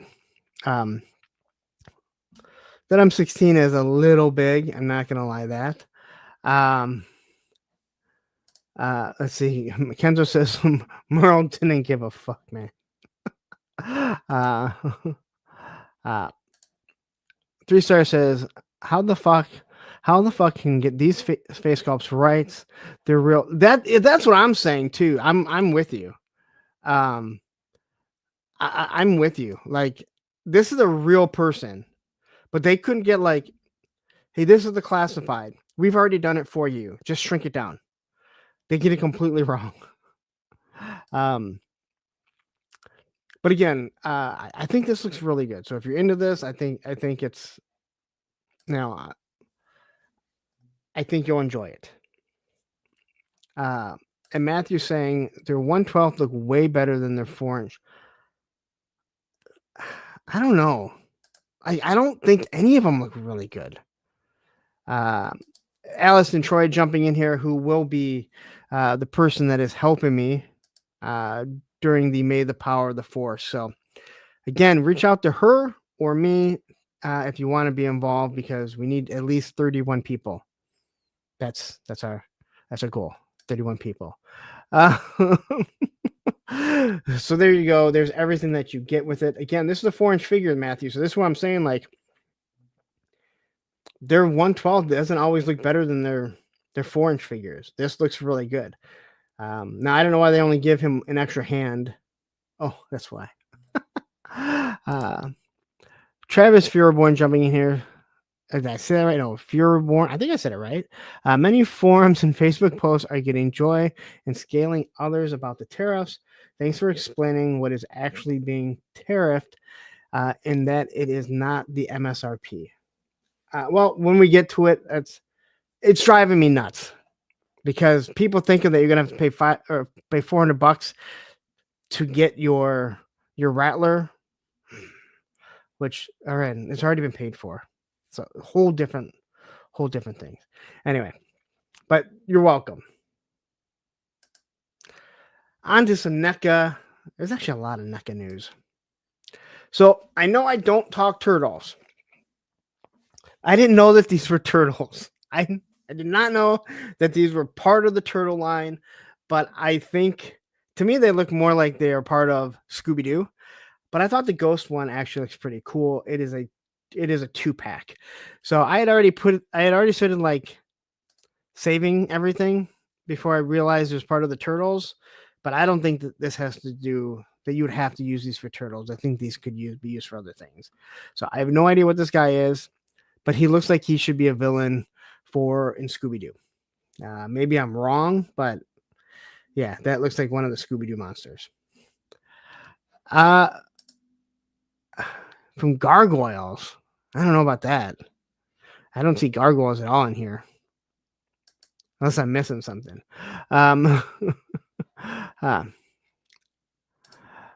Garrett says people who didn't back the Rattler will be paying $400 for it now. They're going to be paying a lot more than that. That thing was $325. You're paying more than that. Maybe $400 for the patches. Anyway, I have no idea what this guy's name is. He has a yellow eye and a regular eye. And a pointy finger. But he's not the one that I was interested in. It was this ghost. And again, I know nothing about this. But I think that this is actually a really cool looking figure. So if you find it on sale, which I don't think NECA ever really comes down on sale. We don't need no stinking patches. It's supposed to be patches. Patches. We don't need no stinking patches. That's right after we teach poodles how to fly.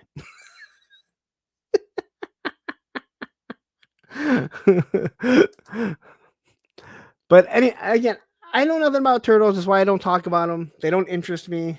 But there's something really cool about this figure. Because I think I like the little light effect. Even though I don't think there's a light effect here, they did it. I think this just looks really cool. So if you want this to use in some sort of display that has nothing to do with turtles, you can. Now you can see Shredder in the back right there. Here he's like dancing. I don't know why he's dancing, but it looks like he's dancing. Here he's yelling at Shredder.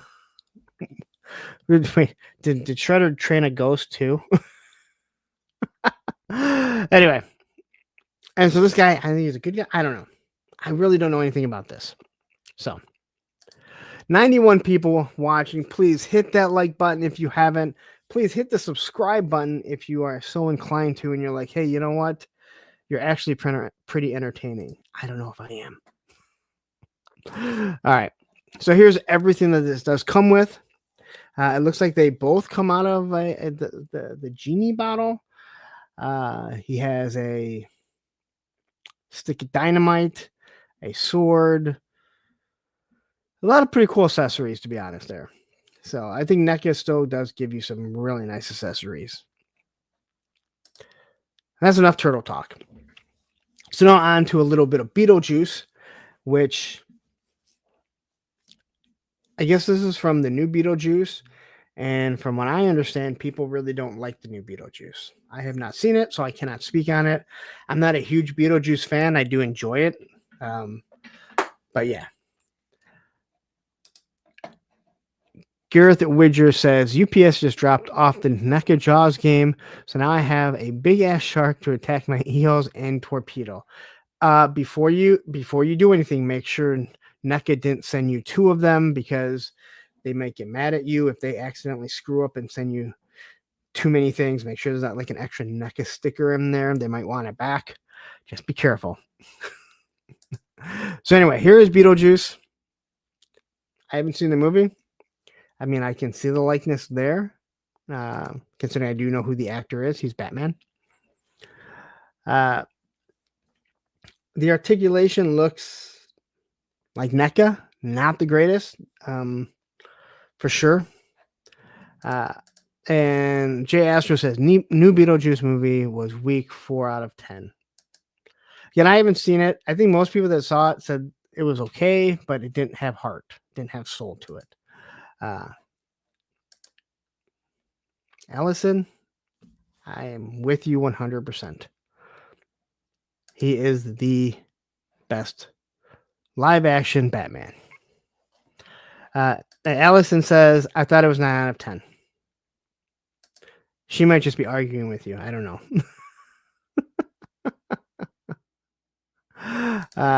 Gareth Widger says, it's okay, Larry. My wife ordered it. And then you have a baby bloody. So I have no reference to why there is a baby Beetlejuice, but there is. Soul Brother number 1 jumping in here saying, what's good, Lawrence? That is not Soul Brother number 2 or 3, because there is only 1. Here is the marriage agreement. I'm glad I never signed one of those. Even he's like, see, I wouldn't sign it either. Victor jumping in here saying, Mr. Mom will be the next movie to get a sequel as Mr. Grandpa. Wouldn't that be Mr. Grandma? See? I got Mr. Mom free. I don't think I've ever watched it. I got a free Mr. Mom DVD as a promotion when you ordered a Pizza Hut pizza. I think they had 4 different movies. Does anyone else remember that? I mean, I know we're digging back into the brain database here, but I still have it, and I still don't think it's opened. It's just like in a sleeve. It's like the Mr. Mom sleeve. No real like case or anything for it. I know I still have it because there's no reason to get rid of it. No one's gonna buy it. So Russell Lemieux says that's the prenup.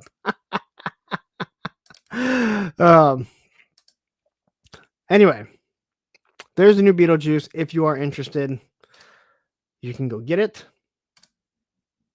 Here's everything that he comes with: a heart. Didn't notice that at first. A baby that is probably unarticulated. A bunch of different hands. His marriage agreement. 2 different head sculpts. Here's the box of it. Now, I'm looking at this, and this looks like it's actually Michael Keaton. Right? Am I wrong? That doesn't look like the actual toy. But then here it looks actually, oh, maybe it is. And how in this one it looks like he has a shrunken head. Like looking at the actual figure, it looks like he has a shrunken head because the hair blends so well into the background. All right. I know we talked about this one before. I wonder if I say it too loud, if someone will magically show up, but I saw these are Target exclusives. Now we talked about Stitch and that NECA is doing Ultimate Stitches. So I was thinking that the Ultimate Stitch was going to be like the Ultimate Gizmo from the Gremlins. This thing is tiny. I mean, if it is based on a 7-inch scale, so he'll fit with Lilo and Nani or David if they ever make them. Again, I don't know why you'd make Nani or David, but maybe you make the other ones. It makes sense. But this thing is small, like very tiny. But it looks really good. So You have this head sculpt. You get this here. You get that chair in the background. It is really cool. Snitches get get Lilo and Stitches. Yeah. This Mendoza says guard your left socks all. All right.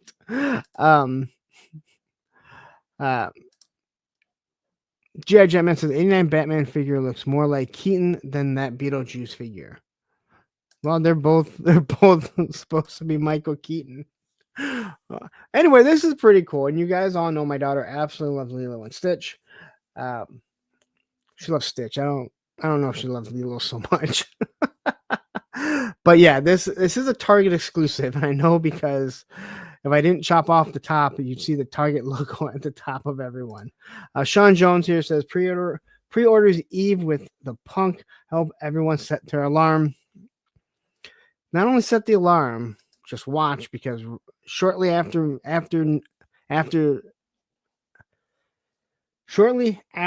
12 noon, I will have all the links on my YouTube channel.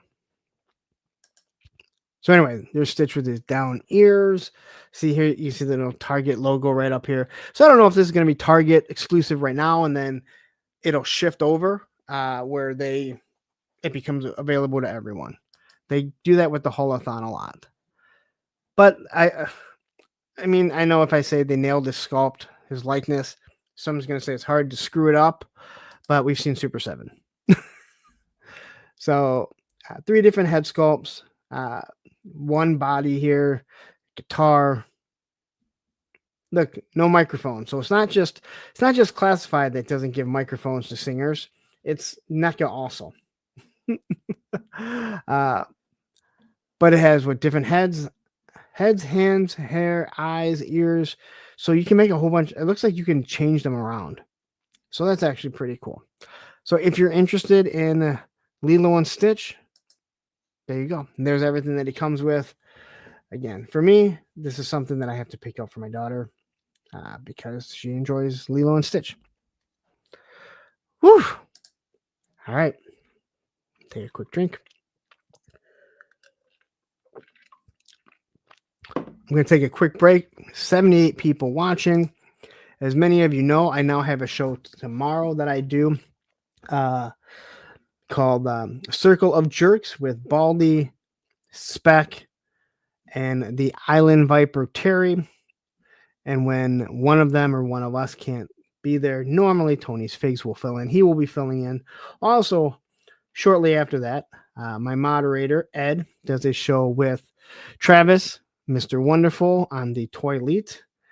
They won't give me a commercial, but my other moderator, Matthew Matson, does a show with Pop Blender, and here is their original commercial. Though I think they've changed the name of this show.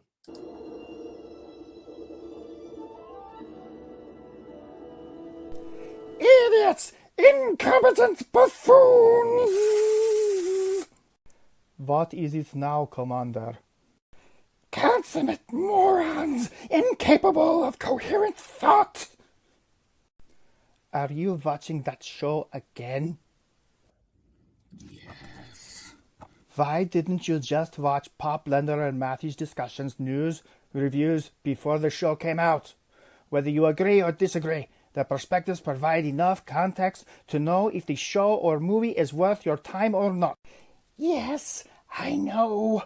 I will not miss another Tuesday at 10 p.m. Eastern, 9 Central on Pop Blender's channel. Be more than once a man by watching Pop Blender and Matthew talk about pop culture, news, discussions, and reviews on Tuesday nights, 10 p.m. Eastern, 9 p.m. Central. And now you know. Televiper, be sure to hit like, share, and subscribe so we do not miss another episode, and hit that bell notification. All right, so tomorrow, 6:30 p.m., we will start over here. You can watch it on Specs channel, other people's channel. You guys want to watch it here, right? Watch it here. Then move on over to Ed, then move on over to Matthew, and you have a full night on your Tuesday all taken care of. You don't have to do anything after work, right? All right. Whew. DJ Mr. McFly jumping in here saying, "What is up, punk?" Hey, don't forget the chat. They are the most important people here. There is no doubt about that. Matthew Matson says, "I never named the show in the commercial because I knew Pop was thinking about changing the show." Yeah, but you named it The Big Show, right? Isn't it named The Big Show? Yeah, you wrote The Big Show commercial. If you don't know, Matthew also has controls if he wanted of the show, so he was able to jump in here and he loaded it himself. He named it The Big Show. But it's called The Evening Blend. I think I finally figured out the name of it. The Evening Blend. And I think Ed's show is the Toilet Takeover. I might be completely wrong on that. You know, if he had a commercial, then I could just play that. But I don't. All right. So no new G.I. Joe news, but we do have some pretty promotional pictures for tomorrow. And we've seen all these figures. So we have our version 4 Snake Eyes. Now, I'm sure there will be people that don't like classified or that don't know the lore of G.I. Joe that will probably say, no, this is version 8 Snake Eyes or whatever. I believe the majority of collectors, YouTubers, who's ever in the community, are going to use go with the O-ring version. So this is version 4 of Snake Eyes. Now, I was never a fan of this. What I will say is that this version is way more popular than what people might think. Because when people say, no, Snake Eyes is all black, that's not true at all. This one, they have done many iterations of it. And he was never all black. But I do think that they made this darker blue look way better than what we saw with some of the other stuff.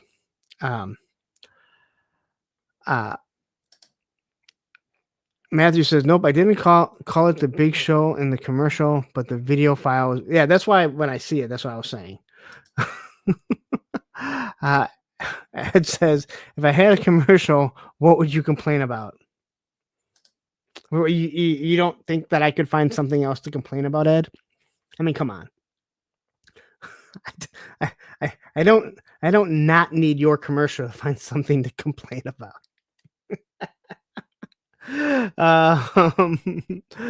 Tony says paintball Snake Eyes.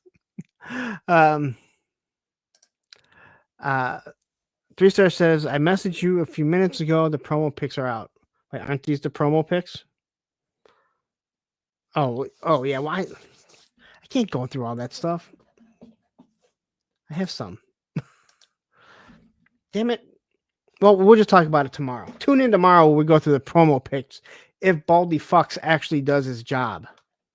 As you can see, there's no link for the show tomorrow because Baldy Fucks Reviews is the biggest procrastinator you could ever do a show with. So anyway, here is everything we talked about. All his weapons are reuse. The MP22, I think, I got yelled at by Johnny Reno last time. I think this is one of the better guns they've done early on, too. It's got the suppressor. It is removable magazine. This is the same swords that came with the movie Storm Shadow. They're what they are.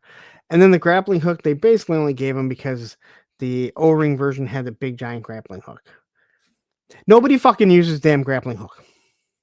All right, maybe some people have used. I used it for like one picture with Alpine when I got them, but yeah. PBJ Street Gang says, why the fuck would Snake Eyes use an MP22? I think they probably just didn't want to give him the Uzi again. Although there was a version they didn't give him the Uzi either. They gave him like 3 different guns. Oh boy. It's just an MP5. Hey, listen. You deal with Johnny on that. I'm not gonna ever argue weapons with Johnny.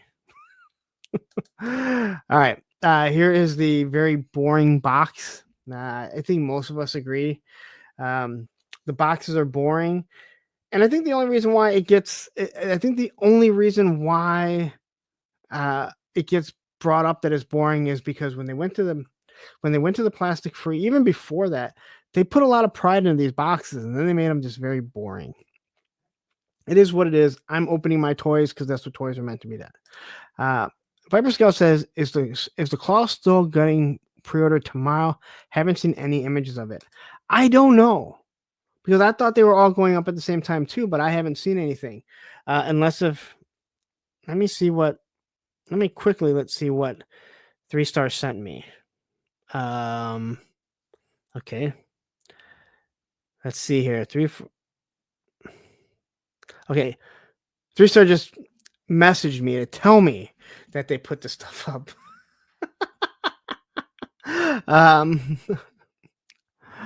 3 Star says, I'm going to proclaim this is Hasbro box Snake Eyes. It matches him. Matthew Madsen says V4 had weird guns and bright orange swords. Yeah, at that point, hey, look, Baldy just messaged us. Probably the promo pay. Oh, hey, look, he just did the he just did it. I don't know.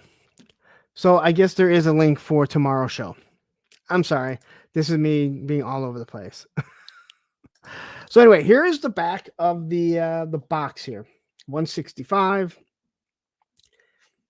Okay, before anyone says anything.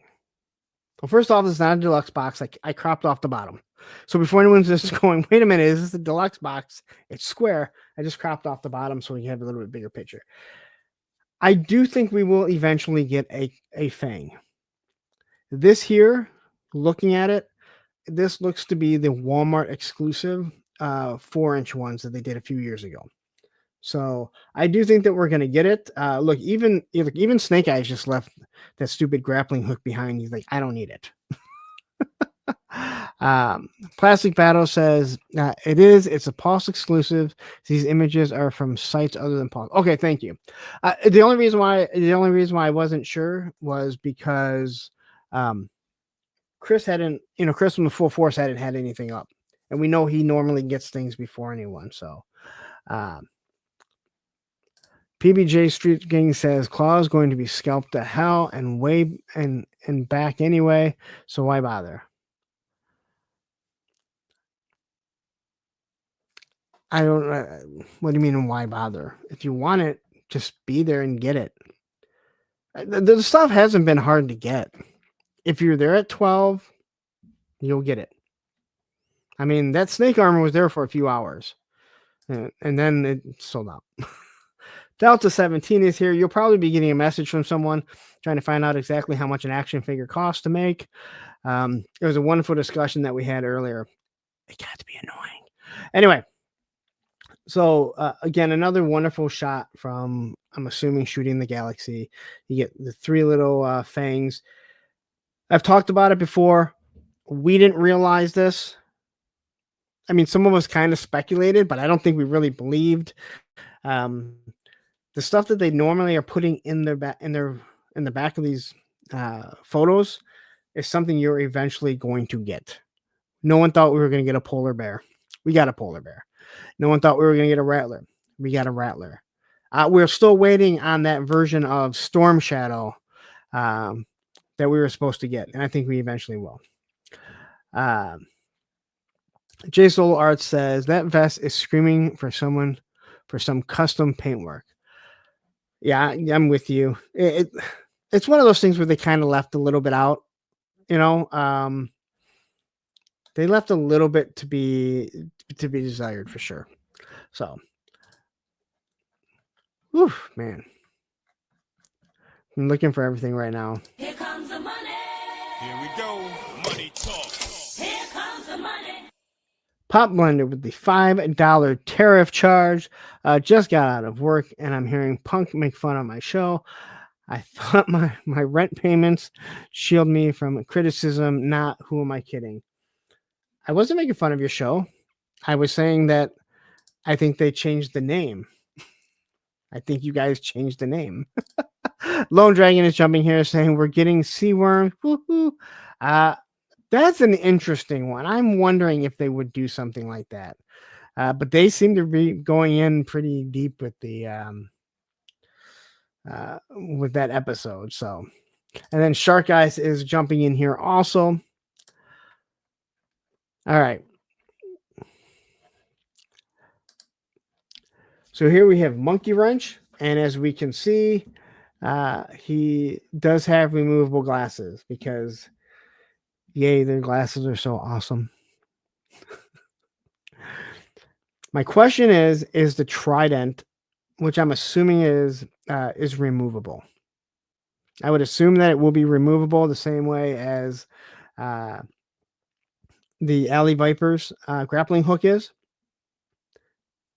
I hope so because it looks like it actually has a gun underneath it, like a barrel of a gun. So hopefully that actually does. He is loaded with some nice pineapple grenades. I love the wrench axe. Like we pointed this out before. I think it looks really cool. It looks like you can put them both on his back, so everything can be carried on his person. This is a guy that didn't have a backpack, so giving him he really had very little. All the dreadnoughts came with a bunch of stuff. Torch only came with the backpack and the torch, but then you had, Ripper with the Jaws of Life backpack and his awesome gun and big giant bayonet. And then you had, Buzzer with the chainsaw, his little hook chain, and his backpack, right? So it was nice they gave him something, and I think making these into actual wrenches, if you haven't seen that, it's actually pretty cool. And it looks like the axes are taped to it. At least that's kind of what I'm getting out of it. The 6-shooter I'm perfectly fine with. I'm never going to use it. That's got to be Wild Bill's. The mask that he has, that is coming with crankcase. The extra mask, it's cool. I mean, it's something different. The kind of like the same thing they did with the big boy Road Pig. Monkey Wrench was always like my second favorite dreadnought. So I think they nailed it. He's got a scar on him. So they're obviously going more into the lore just a little bit. Somebody did say he looks like Ogre from Revenge of the Nerds. I kind of see it. But then again, a lot of people say that Leatherneck looks like me, and I don't see that. So it's all left to interpretation. And let's see, Jeremy Kimberlin jumping in here saying Monkey Wrench might be my figure of 2025. I don't know. I thought everyone said Crystal Ball. Like, let's calm down on Crystal Ball. We might not even get it. I don't have that sound bite. What I have is Nerd! that's Homer Simpson. All right, so here's his boring box. I hate the boxes. And on the back, we see everything that we were wondering, right? You have just Cold Slither in the back there. You have Buzzer's drum set. You got the jerry can up in the corner there. You got that the purple crush or whatever that pop was that they were using. So there are a lot of different things here. And again, did any of us really think we were going to get Cold Slither? They like to tell us what we might be getting in the back of these boxes. Their Easter eggs are second to none. So I think Motu does a wonderful job too with dropping their Easter eggs. But I think Classified does a wonderful job. So I'm really looking forward to this figure. Get like 167. But Hasbro's doing what I didn't want them to do, what I was scared of, is that we got no Joes the first half of the year, and then we get hammered going into Christmas. Okay. Major Blood. let's discuss this. So, Matthew had pointed out that the mechanical arm, is also pinless, and you can see it in these pictures. It is. So it looks like the boots are the same. The legs are completely different. I hope they fit properly, because there is a huge issue with the boots that they used with Bazooka, putting it on Gung Ho and Roadblock's legs. So you're getting the same boots, you're getting pinless legs. Now these boots are problematic because of the way the toes dip up, he tends to fall forward. When he falls forward, there's an issue because his helmet doesn't want to stay on. It pretty much shoots across the room. Also, his missiles. His arm is different. I don't know if that means his torso is going to be different. The overlay is the exact same. Same gun. I do think the 6-shooter gun is actually pretty cool. Because I have no problem. I mean, he has Mars right on there, so I'd expect him to have some sort of futuristic weapon, something that's experimental. But I like the red accents, and I think that this figure is different enough that if you have the original Major Blood, you should keep your value. It'll probably dip down for a little bit, but with those numbers on it, people are going to keep it. People are still it's going to keep that value.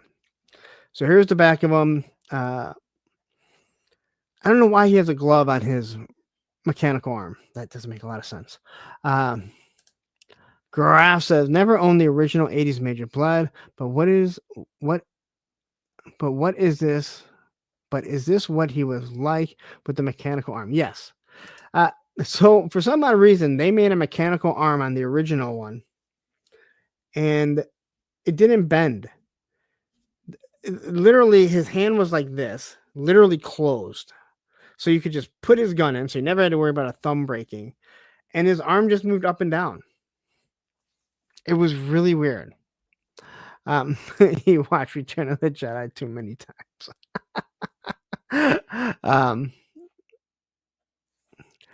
And Stanley says apparently backpacking missiles updated to fit.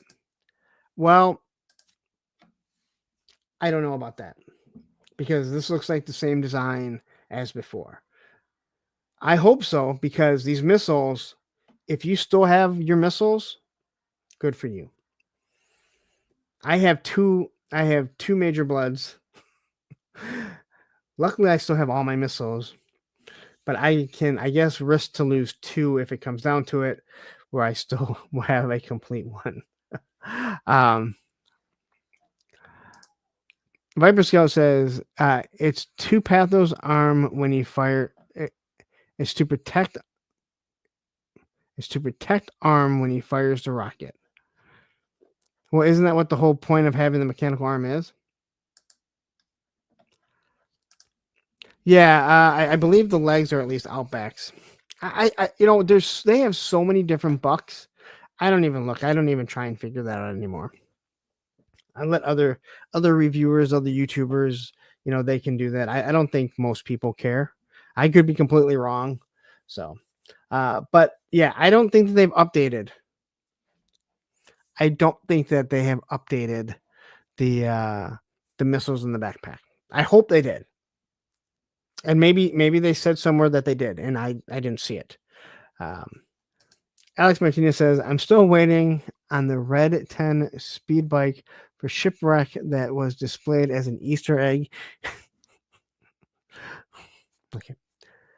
I'm still waiting on the Red 10 speed bike for Shipwreck that was displayed as the Easter egg on the background package.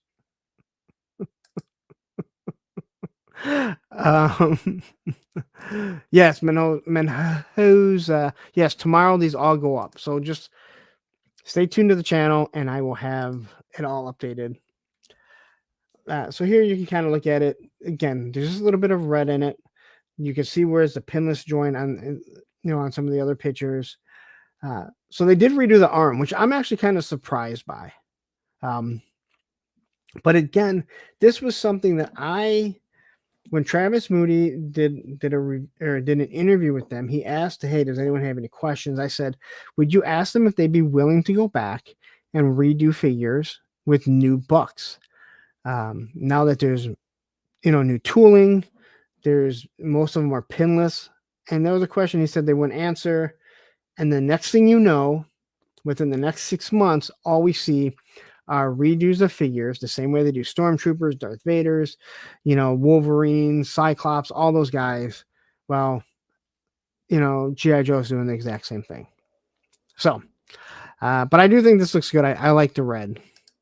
There's his boring ass box. He actually fits in that box perfect. And then on the back, we can see a snake armor, which he fits perfect, right? He fits perfect going into battle with snake armor. Same with someone like Scrap Iron. They're, these are guys that are actually carrying, and even though he has a small weapon, it's a big rocket launcher that he fires off that gun.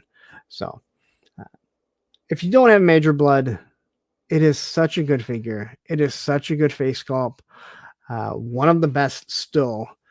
They have nailed it with some of these head sculpts. I mean, again, it makes you say, how the fuck did you mess up Falcon so bad? I mean, I was told, I can pass that on to you guys, but some of these were just so damn good. So, I said, oh, Snake Armor will be released. Snake Armor already went out and sold out. I really mean it will be released.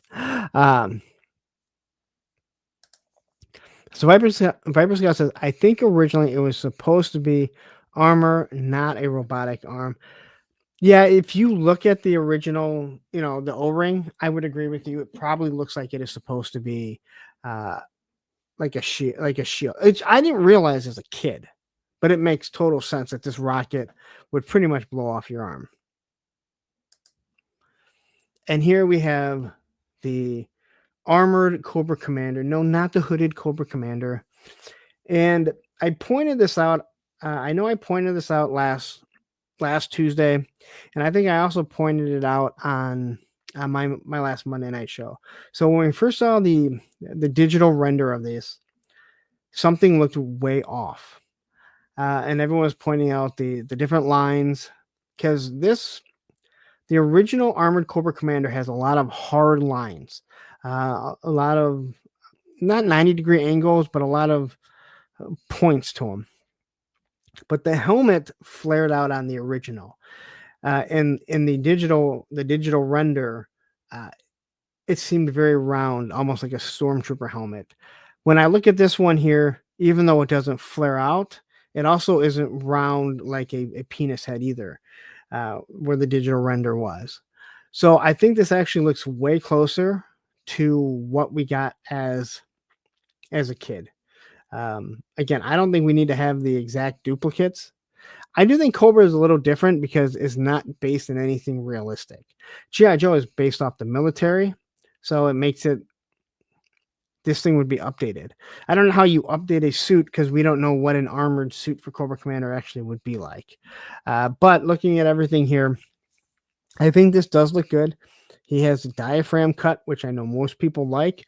Personally, I still like the ab crunch better, but this does have the diaphragm cut. I hate the gun. I know it's supposed to look like the original, but it almost looks like it is a cheap Dollar Tree, dollar store gun. The backpack, which I never understood the backpack for Hooded Cobra or for Armored Cobra Commander, that one was really small. This one is really big. Also, most people can never figure out which way it went. Did it go up? Did it go down? This here is actually telling you. It almost looks like his little jetpack. Oh, look, it's odd. Delta 17 said the same thing.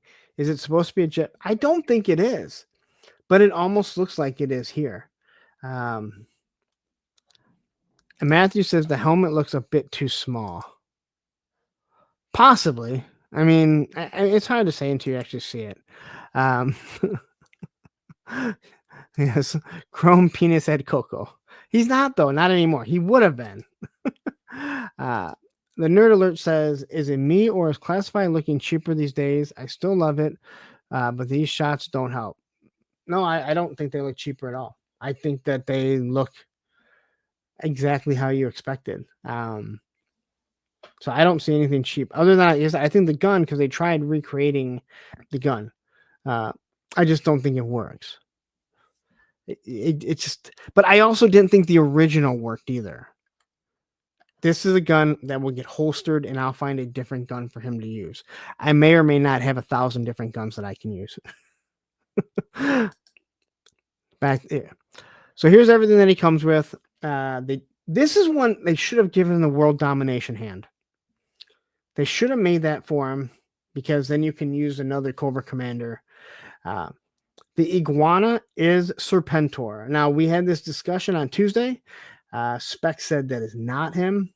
They even told us in the solicitation that it is Serpentor. Two different head sculpts. I know people want a Fred head.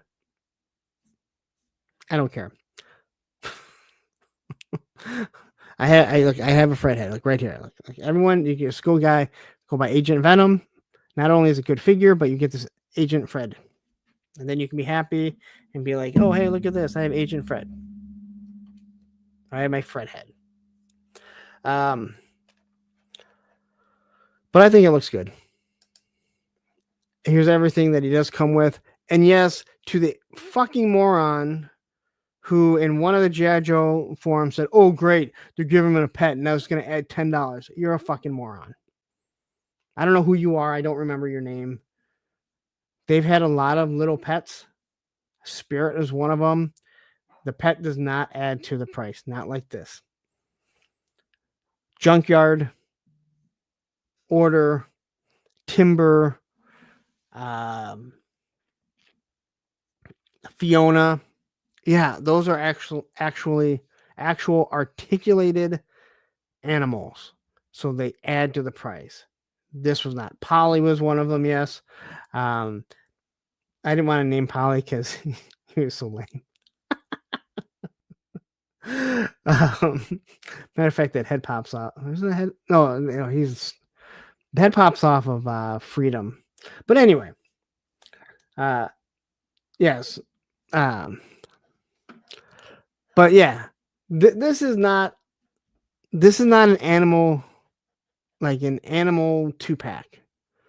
This is an animal companion. I don't know what you fucking call it, but anyway. And then the back of his box, they don't really show anything. Maybe we're gonna get a dead tree. And we're definitely gonna get this Serpentor with balls hanging off his chin. Which is what it looks like, right? It looks like balls hanging off the chin. But anyway, there it is. That is all the stuff that's going up. Have they shown any more solicitation for the claw? Because that is one that I know people are definitely interested in.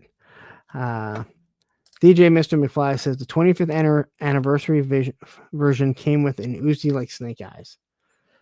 Yeah, I always hated the gun, and I always felt like I was going to break his thumb.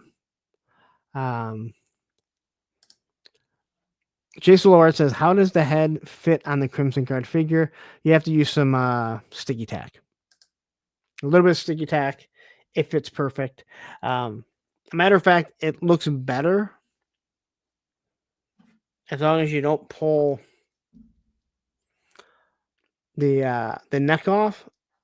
Because if you try and use a different neck, because I think I tried, because the neck tends to want to pop off on these Crimson Guard. So it's difficult to get the neck away from the head. You just got to pinch really hard to get the thing off. But a little bit of sticky tack, and you're fine. All right.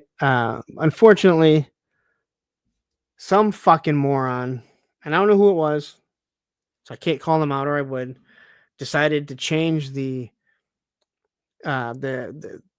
head ball on the classified to be smaller. Makes no sense whatsoever. Because you can't use, it's not standard. Operation Monster Force is standard. You can use a Valaverse figure with it if you want to. It fits on most Marvel Legends, and it fits on the original Classified. So, but yeah, it's just the same way that I did. Technically, Chester Cheetah's head doesn't fit on M. Bison, but a little bit of sticky tack makes him C. Bison.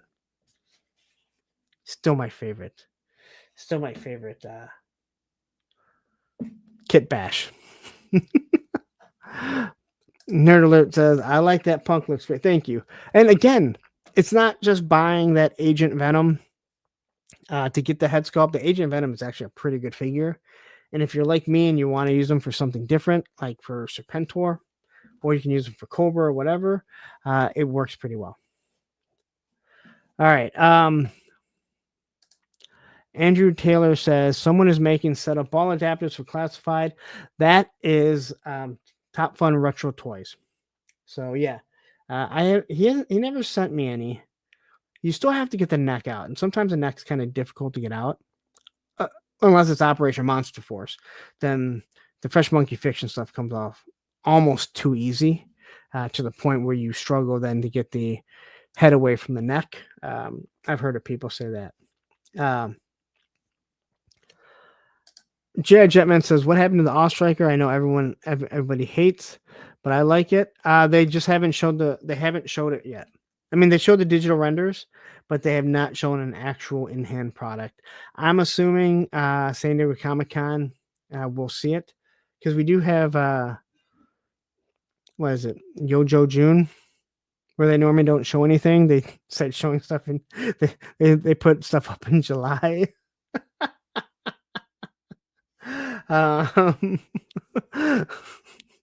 Yojo June, nothing. But in July, we're going to have a bunch of pre-orders. That's normally what they do. So anyway, what I'm going to do is I'm going to take a quick break, and then we're going to get into the topic, okay? Because I know everyone's been sitting here, and they're waiting to talk about this. So what I am going to do is you're going to hear a little bit from Mossman again.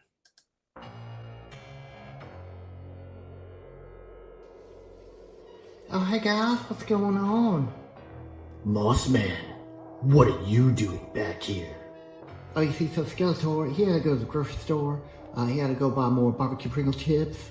And so he's put me in charge here for a little bit. In charge of y'all. He said, man, Mossman, I have to go to the grocery store, so I need to put you in charge of Snake Mountain. Yes, that's Skeletor. That's Skeletor. Right. Skeletor said since I was in charge, I could use the credit card and maybe go online and buy some action figures for myself. Oh, some action figures sound kind of nice. Yes. Maybe we can go to Big Bad. Yeah, Beastman, we don't say that around here. We go to HellDopeToys.com. They have the best prices in town, and they ship everything in one business day. One business day, Beastman. That means I buy it, and it comes to my house super fast, and they pack it all real nice. So when I go to do my YouTube reviews for my 5 subscribers, I'll be like, oh, look at this minty fresh packaged box that I got from HellDopeToys.com. So what are we waiting for, y'all? Let's go get that credit card and head on over to HellDopeToys.com right now before they run out of all the good stuff.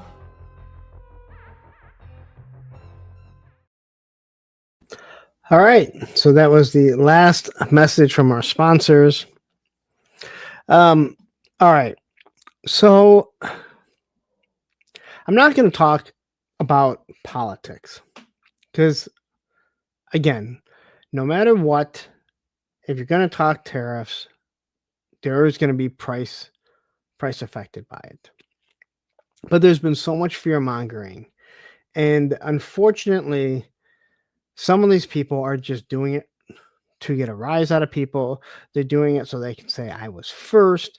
They're doing it because they're fucking stupid and they don't take just a little bit of time to look and see exactly what they're saying, which is how this world is, right?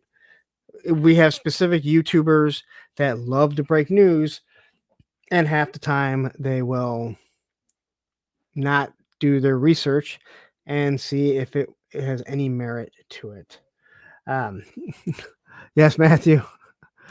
No politics except toy politics. So I can't say this is where it started, but this idea came for doing this episode because of something in one of the Operation Monster Force Facebook groups. And now we all saw them cancel Longbox Hero, right? Longbox Hero, is that what it's called? Ed says, wait, people who collect toys sometimes tuck out their asses? Never. Yeah, believe it or not, some do, because all they care about is views, because they think if I get views and then I get subscribers, that obviously means that I know what I'm talking about. I think if we go back to the episode where I talked about people lying, buying subs, and all that other stuff, you kind of get the idea of where we were going with that. So you guys can go back and watch that, and you'll know exactly my feelings with that. But anyway, so guy starts off and says something about the tariffs, and then he goes into saying, I feel bad for all the people that worked on Operation Monster Force. No, worked on Monster Force, not Operation Monster Force. That drives me nuts. I think we all know why. When you can't even say the name correctly, it drives me nuts. If you've been here for a while, you know about the copyright strike saga that I went through. And then he said, they had a great line.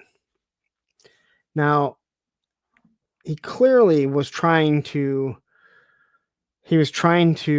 drum up not just discussion, but wanted to say, hey, look, I'm the first one. Now, I immediately said, what are you talking about? I went and looked to see if Fresh Monkey Fiction had said anything, because they did say that they were, canceling Longbox Heroes. But there was nothing. And I looked online. I went directly to Fresh Monkey Fiction. Nothing. And the chat escalated from there, where myself and someone else had kind of called them out and said, you're just trying to fear people. And I'm not doing that. And like, they haven't canceled anything, but that's what you're trying to say. Now, he didn't actually say that, but we're also not stupid. We could read what he was saying. He used past tense. They had a great line. And I even pointed this out to him.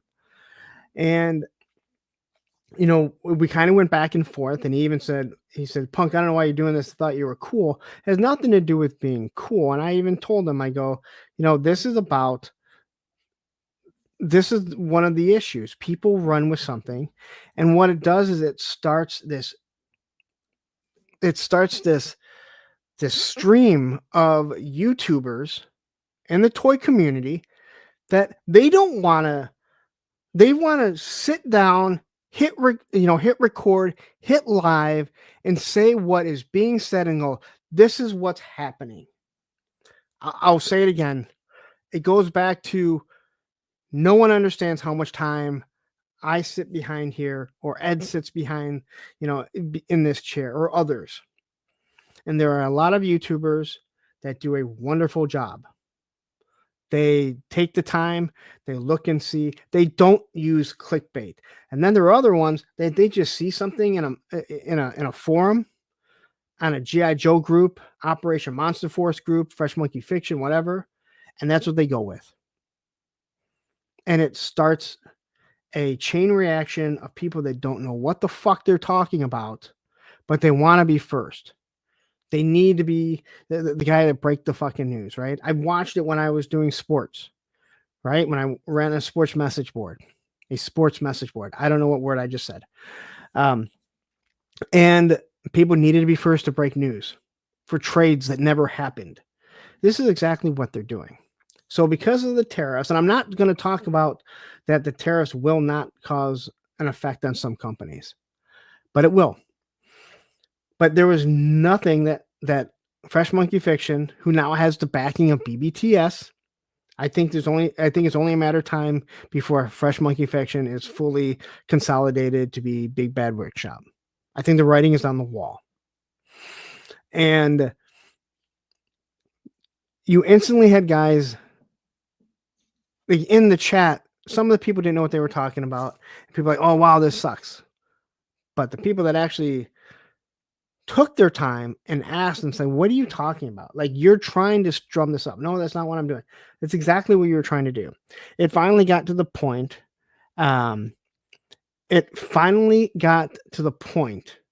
Where and I hate when people remove fucking shit that doesn't need to be removed. They removed the post. The owner of that group said, I've already talked to Bill. We've talked to this guy. We can delete him anytime.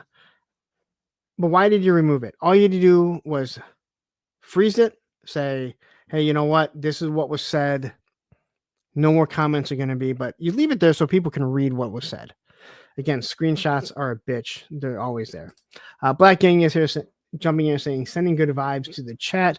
Cheers from the replay squad. Great to have you here, KJ. And Punisher Bill jumping in right now. I'm late, but hello, everyone. Great to have you here. So we already had someone that's basically trying to say, well, they're going ahead and saying they're done, but they're not saying it. So you can always backtrack, right? You could hear the backpedaling as people started going, okay, wait a minute. And you could see by the people that were liking my comment or commenting on it. But it kind of got to the point where I'm like, hey, and I told them, I'm like, just take the loss here. Just say, I was in the wrong. I shouldn't have said this. Because if you really weren't trying to start it, if you weren't trying to start a rumor or be first to say something, and then if it comes true, and we've seen other YouTubers do it, right? They throw shit out there. They throw it against the fucking wall. We've seen sports guys do it. Like, they spread rumors and then they say, oh, I was the first one to do it. I'm sure Pop Blender can tell you. Kenzo can tell you. And then when something comes true because they threw it at the wall, again, if I open up that damn G.I. Joe book and I start reading every single O-ring figure and saying they're making this and classified this is, eventually I'm going to be right on a bunch of them.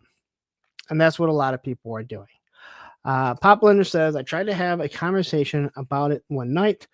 It was a shit show. I wanted to just explain tariffs and the history of them, but it got derailed a bit. Oh, well, it's to be expected. And that's why I'm not talking politics, because I'm not talking about tariffs and whether they're good or not. All right. That is a debate for a political show that I'm not going to do. All right. So this started because of tariffs. And we've seen BBTS, who, in my opinion, has jumped the gun. And this is the backtracking we've seen. And now I think what they're doing is actually fairly smart. Hey, we're leaving everything where it's supposed to be. And then we'll let you know what the tariffs are when the product comes in port. So you might spend a little more. And they said you can cancel anything. And that's one thing that BBTS has been good with. Hopefully, they'll go, hey, well, here's the issue. If it's one of those ones where you have to put $15 down, it's non-refundable. They need to say, well, you're going to get that back also, or it'll be turned to credit. How about that? Because we don't know what the end price is going to be. And so that was the first fear. Now, the other thing was the HasLab Rattler, as you can see in that wonderful screenshot. Now, this guy, and I don't know who the fuck he is if you're on Facebook and any of the G.I. Joe communities, you know exactly who it is. Because I saw him make the exact same post in at least 3 different groups. So I can only imagine people that are in way more G.I. Joe groups than me kept seeing it. And this is a guy saying, he's starting off basically saying, it's going to cost $400 in tariffs to get your Rattler. And then you have other people going, they're not going to, you have people that are telling him, hey, we've already paid for this. This is already set. That there is, I know tariffs aren't The tariffs aren't in there to begin with, but they have a wiggle room. Now, here's another thing that I will tell you that I was told by somebody. This is like, like someone's cousin's nephew, someone that I know that is in the industry. Talked to somebody, was with somebody, and they talked about the HasLab, and they said, the moment it funds, we have cleared profit for everything that goes into it. All right. So everything that goes into it is funded. So all those extra tiers that you may not hit, they're now making profit on it. And you heard people sitting there saying it, and then other people like, Hasbro's not going to eat the cost, this and that. But starting off by saying you're going to spend $400. So I just want to state something.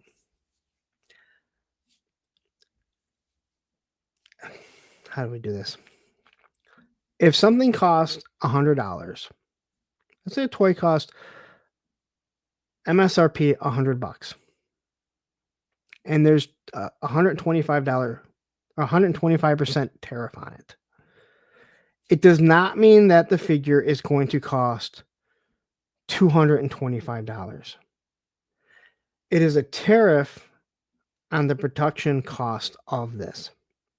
So if what everyone is saying that Marvel Legends G.I. Joe only costs $5, then the tariff is only going to be what, $625, $650, something like that.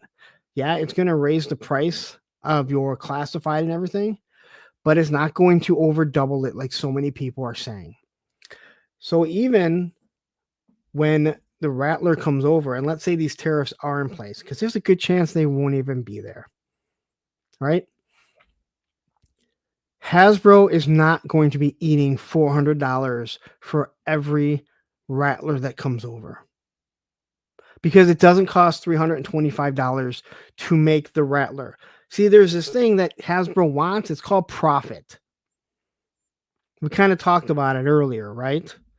Amazon, they want their profit. That's why Maximum Spider-Man.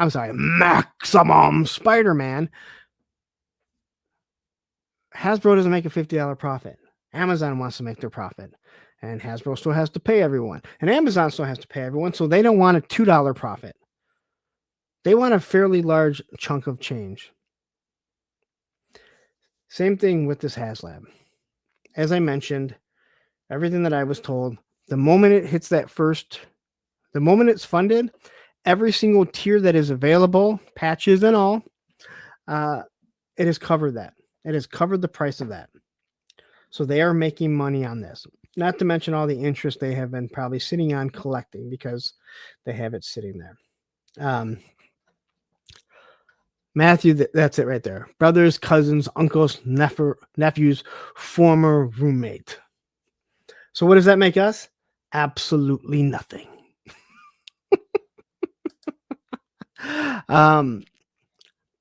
Look what Identity says. For once, preparing for a HasLab has benefits and protections for the consumer. You know what? That is a hell of a way to look at it. And you are absolutely correct. There are the benefits there. Now, someone did say, hey, you know what? There are things in there that say, hey, this thing might not ever be made. But then they have to give back the money. And I don't think Hasbro's going to do that. Not to mention, this thing is already being made. Can we all agree on that? This thing is already in production. It's been in production for quite some time. But even when it comes over, if those tariffs are in place, Hasbro's not going to be eating almost $400 on every HasLab. And this is what people aren't understanding. When people are saying all your classifieds are going to be over $50. No, you're the one that's telling me that it cost me $3 to make these, which I don't believe. But if you're telling me that it's $3, then well, guess what? Classifieds aren't going to go past $30. Now, I'm not saying $30 isn't too expensive for a classified figure. That's for you to decide with your own pocketbook. But the issue does become that people are fear-mongering because they don't know or they just love seeing people do this. And so you're going to have YouTube channels and guys that don't take the time to look into this stuff. And it's not hard. It's called fucking Google. We all have it. You're literally watching me on a device that I'm sure you can Google. But people won't do it because guess what? If you put out there, oh my God, Rattler, it's going to cost an extra $400 for you to get it. People are going to tune in. They're going to watch that video because, as we know, drama, it creates clicks. It creates views. And that's what everyone wants. Quickly, we have Kenzo's Creation, member for 10 months. We have Black Genghis, a member for 14 months. And Matthew Matson, a member for 19 months. So I guess we're going to get a... Fucking Phil Collins. Fucking Phil Collins. And... Fucking Phil Collins. And on the Maximum Spider-Man... on the Maximum Spider-Man video, there was a... there was a comment that said maximum fucking Phil Collins, and it made me laugh. It made Ed laugh too because he pointed out to me. Liquid Identity says doubtful these tariffs will be in place at these levels by the time the Rattlers come across the Pacific. And that is a whole nother thing right there. That's a whole nother thing right there. These probably aren't going to be the same. China is the only one that has seemed so far to say, fuck you, US, right? Everyone else has said, okay, well, let's, again, I'm not going to debate the merits of tariffs, or the good, bad, indifferent. That's not what this is about. This is about toys, but what people are trying to say. Cobra Commander says, we are never going to get our Rattlers. Hasbro is going to want another 325. We are doomed. Well, Cobra Commander, you better hope they do because you need those Rattlers. Sergeant Red says our distributors are already raising wholesale prices, blaming tariffs. And that's what I'm saying about BBTS. I see Entertainment Earth, and I know that's one of your wholesalers because I'm not, everyone knows Entertainment Earth is one of the wholesalers. And I think they're jumping the gun on it. Right? I think BBTS did the smart thing, said, okay, we're going by the MSRP price. Although BBTS has always been a little bit more expensive. And then we will let you know if there's tariffs, what it's going to be, because we have to pay. And I understand you can't just eat it, right? You just can't just eat the price. No doubt about that. But to jump the gun, I mean, Entertainment Earth has that Maximum Hulk for $75. Everyone else has it for 60. Dude, really? Like, let's think about this, because who knows what it's actually going to be. And we have Eric Thurman, a member for 12 months, and you get a fucking Phil Collins. I still love that. And then we have Quip jumping in here. I saw you last night on Geek Dad Life. That is the first time that I had seen you, so I didn't know you were a real person. No, just kidding. I've seen you in here a couple of times. Great to have you here, Quip. Natansi says tariffs are still changing. Nothing is concrete. And that's another thing. You know, again, there's so much of this fear mongering.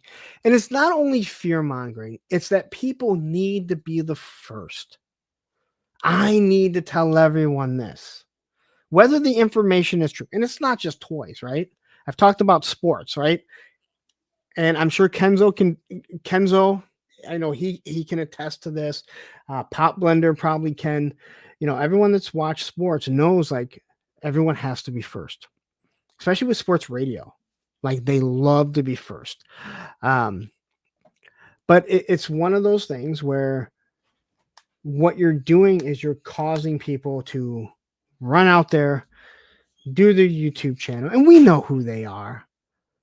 You know, the 3-minute burst, the 30-second bursts, the guys that won't do live streams, so they're not part of the community, but they'll run with everything, and then just delete stuff when it's not true.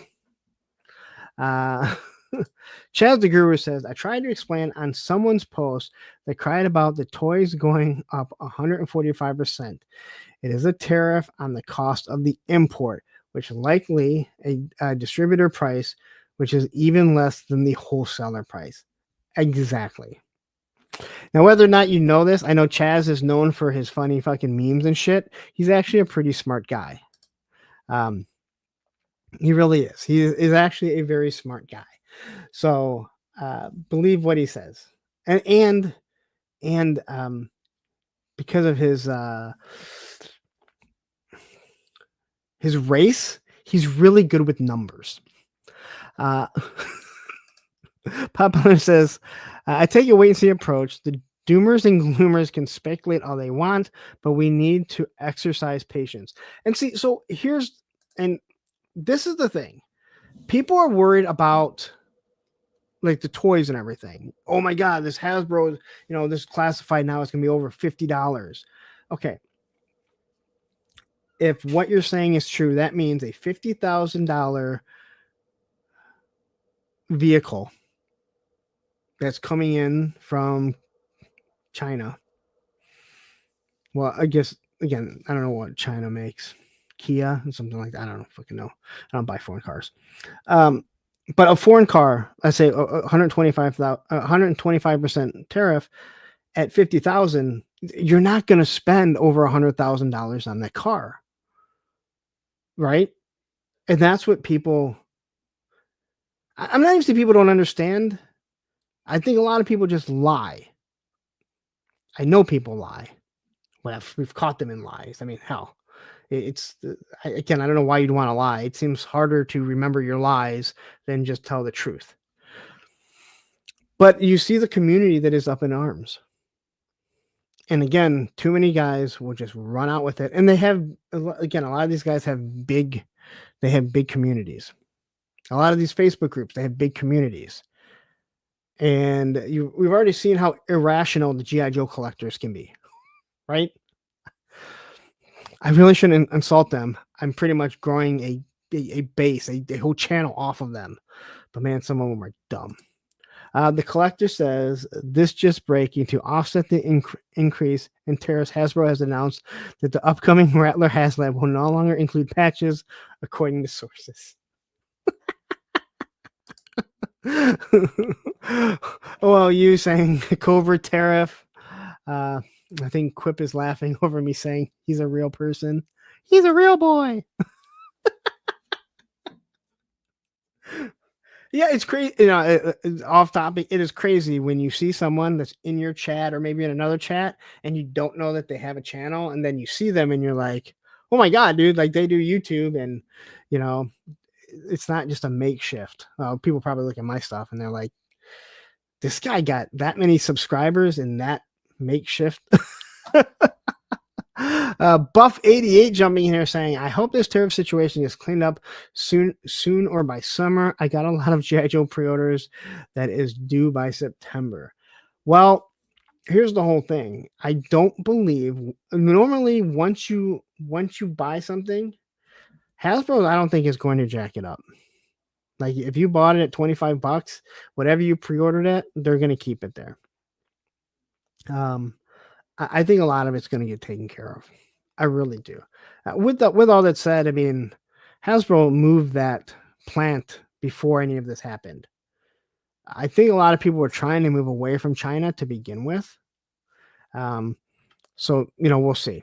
Chaz the Guru says, hey, 3-star, watch your vid on Walmart. They are horrible. They accidentally canceled my crystal ball when I called for the status on my order. Why would you call on that? Look what Denny says. I plan to mail my patches back to Hasbro HQ anyways, chunk. Yes, if you're not first, you're moody.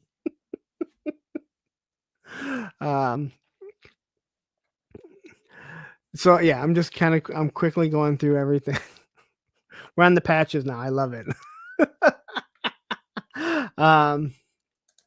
Black Genghis says, got too many pre-orders coming in anyway. I need to be stocking up on rice, beans, pasta, and seeds. But once you do, we can have our own tariff wars. Like I said, I'm still waiting on my $1 tariff that I'm charging. Actually, I should be charging a $1.25 on the tariff to watch my my super chats. Right, that's what I should be getting here. So if you're watching, I need $1.25 for tariff. Kraft says I can't get enough of the sports news of LeBron flops and rolling on the court stuff. He's so bad. He's so bad. Kia is Korean. I can't think of a Chinese car maker. I don't know. Again, I grew up in a Dodge family, and the rest of my family was Ford. I grew up in Detroit, so we drive American cars. Although, again, I would say, we've always had a good working relationship with with Canada, because a lot of the vehicles are made in Canada. A lot of them are made in Mexico also. So anyway, everyone got tariffed. Like, he was like fucking Oprah. You get a tariff, and you get a tariff. You get a tariff, and you get a tariff. Except he doesn't talk like that. I don't think he can raise his arms. Quickly, Richard says, I'm excited for the Maximum Spidey. Got it on Amazon. Not excited about the Hulk, though. Neither am I. Tesla super destinations. Don't buy a Tesla. Buy whatever you like, man. I won't get into politics, but I think those idiots that are like destroying people's Teslas,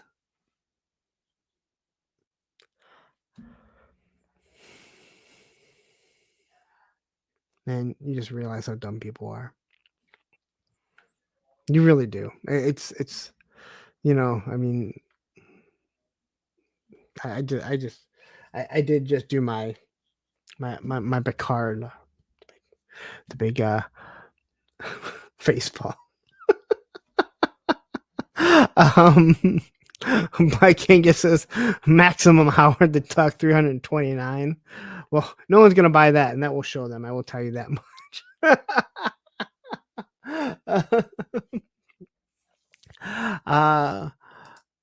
A crystal ball does look good if anyone ever gets it. I don't know why people are so mad about crystal ball. When you looked at the date of when Hasbro said theirs was going to come in, it pretty much told you it's around the same date as all the other classified figures, right? Except for that one. So why would that be different? Walmart fucked it up. That's all on Walmart. I'm just going to say that right there. Matt O'Brien, Walmart is straight trash. They canceled the 2 crystal balls I ordered. So frustrating. Yeah, I don't. Again, it's a Walmart thing. But yeah.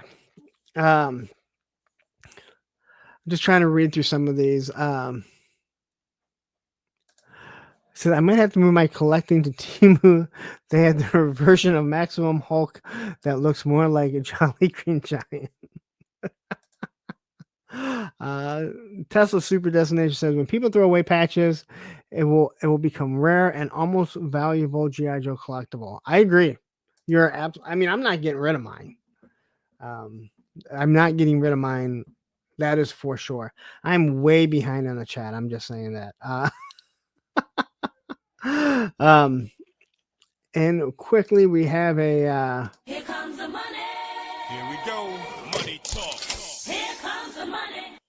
Rowdy Rouse with a $1.99 super chat saying, we live in a society, a tariff society. Thank you very much for the super chat. Greatly appreciated. But yeah, so the whole tariff thing, and the more you see it, and again, the Rattler, first off, like I said, the Operation Monster Force one, it really just, it pissed me off because I knew exactly what was going to happen, right? People were going to run with, but that is a much smaller group. The one with the Rattler, this guy, like I said, I saw it in at least 3 different groups. G.I. Joe Classified Community 2.0, I believe, G.I. Joe Classified Elite, and then there was another one. And If I'm seeing it in 3 different ones, and I'm not in a lot of G.I. Joe groups, I don't feel I need to be. I can only imagine how many other ones he put it in. And you have people that are smart enough to realize it's not going to be a 125% tariff on $325. But it is still going to be, it's still going to be a chunk of change, but that's not passed on to us. Not that. We've already paid for that. We've already paid for that. And he kept saying, read the fine print, read the fine print. So there's no fucking fine print. Anything can be changed. I could be completely wrong, but I can tell you that you don't get a tariff on the MSRP. Martin jumping in here saying, our European friends charge a 30% tariff on American vehicles that come into their countries. That's always been a huge issue. I know that. Don't get me wrong. The U.S. does not make things better. Well, maybe they've changed, but back in the day, they refused to change what side they put the steering wheel on, even though everyone drove on the other side So it was already hard enough to get in there, but then they put different tariffs on it. That's why you'll see so many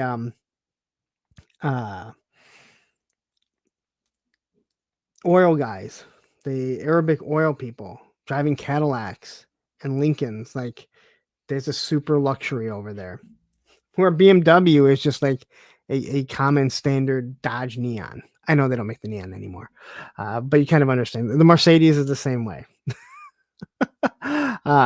Jay Soloart says, think how dumb the average person is, and remember, 50% of the are dumber than that. George Carlin. You're absolutely correct. You're absolutely correct. Like, you can't even argue it.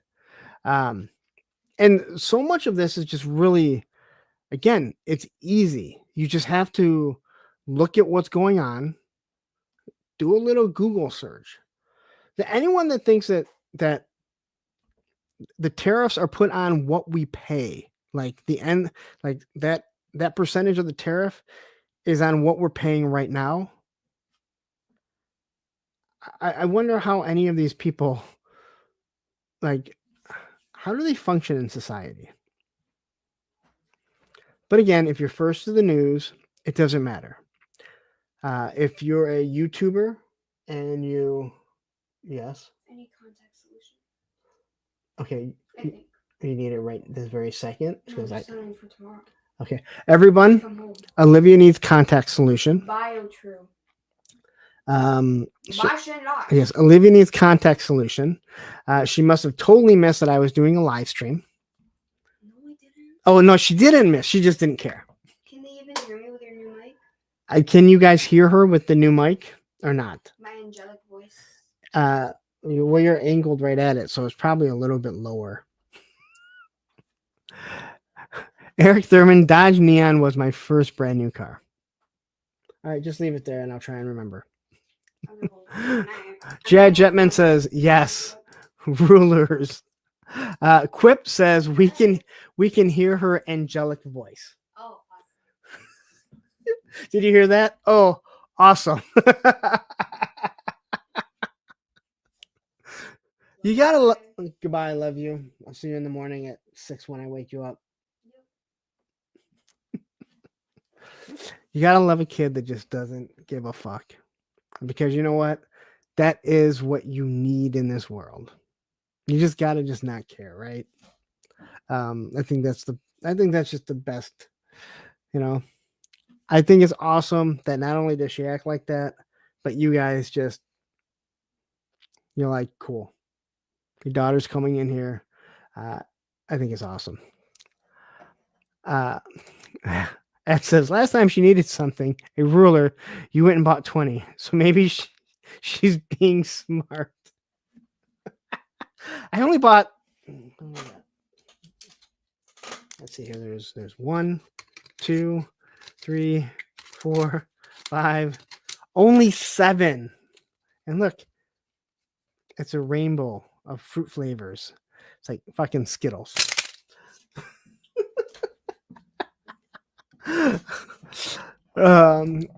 Quip, you're right. It's just part of being a dad. Like I said, it's not like it's some talk show, not some talk show where she just walks out. But I will say this: I believe she makes it more entertaining. 3-star says, "Okay, we've heard from Olivia. Where's Roman? He's not. It's not a show without both of them. I think he's with her because he ain't in here. So he's probably in her room sleeping with her. That's That's mostly where he'll spend his time until I go to bed. And yeah, I should have got her to say it live. The Fucking Phil Collins. I still need that message from like Phil Collins' manager. Like, what the fuck is this? Why do you keep playing fucking Phil Collins? Pop Leonard says, "Man, as a user of contacts, that contact solution is a son of a bitch when you are out. Nothing can be used as a substitute." I don't have contacts, but she's the only one that used it, so it lasts pretty good. MCR says, "Is Roman a good guardian dog?" Yes. He'll come in with me when I go to sleep. So he comes into me when I go to sleep, but he'll sit with her and he'll protect her before anyone else, which is awesome. That's truly what, that's what I need in my life. That I know that he's going to protect her no matter what. So anyway, Kenzo says, "Hurry, go buy some WD-40 before the tariffs make it $50." Dude, I've had like the same WD-40 can for about 10 years. Hardly ever use it. I think that's it. I don't know what else there's. I mean, I guess we can go on and on, but like I said, I don't want to get political about it. I just want to talk about people that are trying to, stir the pot. And I think it's smart. I think it's smart for companies to wait to find out what happens. When they were first supposed to go into effect, and then there was a freeze put on it. We saw everyone, kind of backtracking. And then when it was supposed to go into effect again, then they moved it down, and China was really the only one that didn't back down. And yes, I know a lot of our goods comes from China. There was too much stuff that was going on. And without knowing what it's going to be, like knowing what your percentage is one thing. You may know that it's 125%, but you still don't know what that's 125% of it. But since people don't know what it is, they have to look at the MSRP, and that's what they're going to go with. Oh my God, classifieds. They're going to go up what? $30? That would be that would be a tariff on something that's $25. And it just sucks because too many people, even though I heard YouTube isn't free anymore, I missed when I paid YouTube to do this. Even though YouTube is free, everyone has this chance to go live, to create videos. But not everyone will do their due diligence to think about it properly. And it truly does cause a problem. And unfortunately, when you do start to grow in the community, guess who gets all the questions? Dude, I'm not a political major. I don't know all this shit. But I can sit there and quickly look into it and know that what you're scared of isn't going to be the fucking problem. Johnny Reno asks, "Are hookers going to raise prices because of the tariffs?" Asking for a friend. Pop Blender says, I just want to know what's up with the Eggo tariffs because I eat the shit out of Eggos. Tell me they ain't going up. Johnny also Kenzo wants to know, oh yeah, Johnny, the cost of condom. I think Quip is coming in with a real comment. No need to fearmonger. Remain calm, stay watchful, and prioritize the essentials over toys. Uh, we'll need to be more selective and show discernment, but the hobby isn't dead. And I don't think it is. I don't think it's ever going to die. It'll change. But again, like you said, like take your time. Can you put a roof over your head? Can you feed your family, put clothes on the back, pay your bills, right? Isn't that what really matters? This is all disposable income. And it sucks. It sucks if you have to cut something out. Because let's be honest, it's not like your company says, hey, you know what? Here, you're going to make a little bit more money because everything went up. We know that doesn't happen. I also don't think people should be trying to start YouTube channels so they could pay for their stuff. Because good luck on that one. Very few are lucky enough to do it. All right. And I do mean that. I mean that. You see a lot of people, they jump up and they might hit that 1,000 pretty quickly, but then you see how slowly it goes because you start something and it gets popular. But do you have the ability to keep it going? This is me discouraging other YouTubers.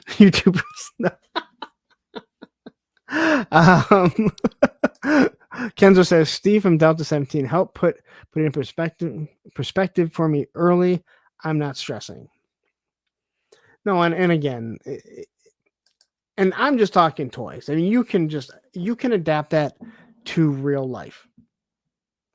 I mean, we see, different networks have their own agenda, and I'm not telling you what to watch, what not to watch, who to believe, who not to believe. I believe if you're a smart person, you can figure out on your own who to believe, who not to believe, and do your own research. Matthew says, my company is providing generous bonuses recently. I don't really believe it until the dollars is in my account. Dude, I'm with you. I'm with you completely. Like, hey, you're getting a bill. Okay. I'm still the same way with YouTube. I know how much I'm getting paid on a specific date. And I'm like, it better be there because this is when I need to pay the bills for certain things. Again, not the roof, not that other stuff, the plastic crack that we all deal with. GI Bro says, I think everyone should take a pause so I can get the figures I want. Rich, I'm with you. A matter of fact, these tariffs are going to be hell on the Cobra Claw. So just back off to about 4:00 tomorrow.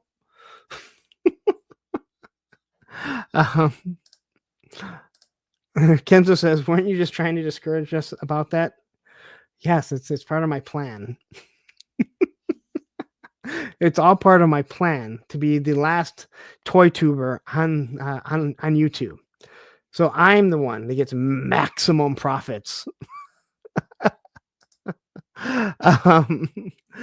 But yeah, no, it's there's just so much going on. It's very frustrating. And again, when you get this deep into the community and you're doing this, and whether or not what you see behind me or my camera or how I produce a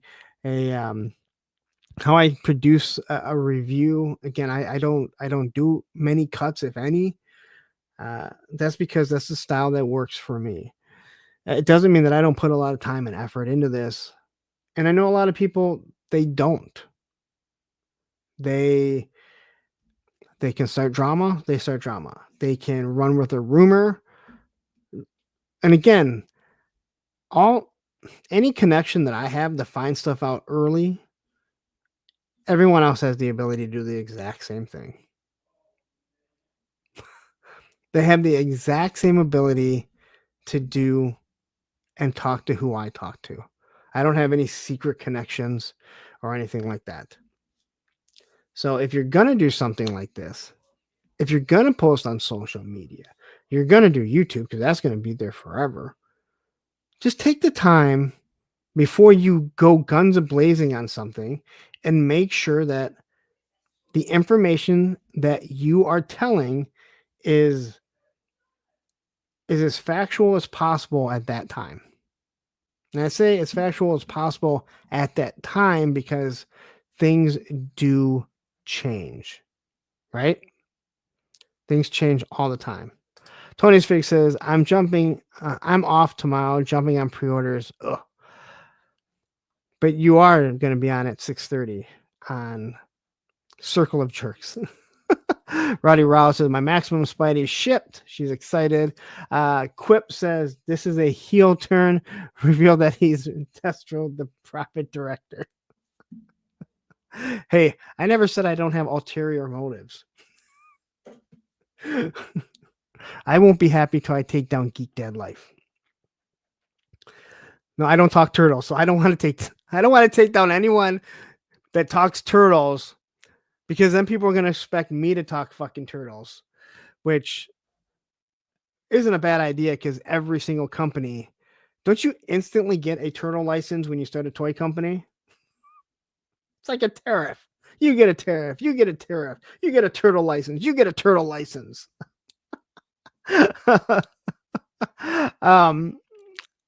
Clint Jorgensen says, ordering Monkey Wrench and Blood for sure. I'll say it again. Just order everything and then cancel it if you don't want it. It's the smart thing, because then you have time to think about it. Then you have time to think about if you really don't want it.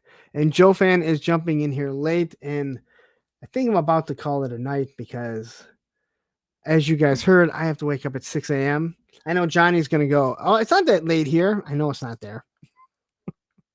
And I did give you guys over 3 hours, so it's after midnight here. And Rowdy says, FOMO is my greatest enema. I'm sticking by what I typed. That's exactly it. Again, like, if you're not paying for it up front, Hasbro Pulse, BBTS, Entertainment Earth, Amazon, get it and just sit back, right? Like, that's... And then you can relook at it and then go, you know what? I don't really want this. Rather than going, fuck, I really want this. But now it's sold out everywhere. Now I'm going to hope that I'm going to get it. It's really that simple. I shouldn't be telling you guys this. I should be saying, don't buy it. Sit back and wait. Also, don't start a YouTube channel on Mondays, Tuesdays, or Thursdays, especially. And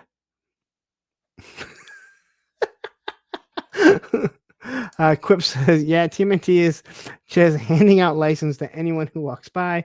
Pretty sure you can get a license with the old pizza points. I think they may even, I think if you apply for a turtle license, they may even give you the money to start up a toy company. It is the running joke, but it's very true. Like, Todd, do you need a turtle license? You might be losing the DC license. I say might because he doesn't believe it's happening. Even though we all saw that he's lost it. And they're like, here you go. Here's a turtle license.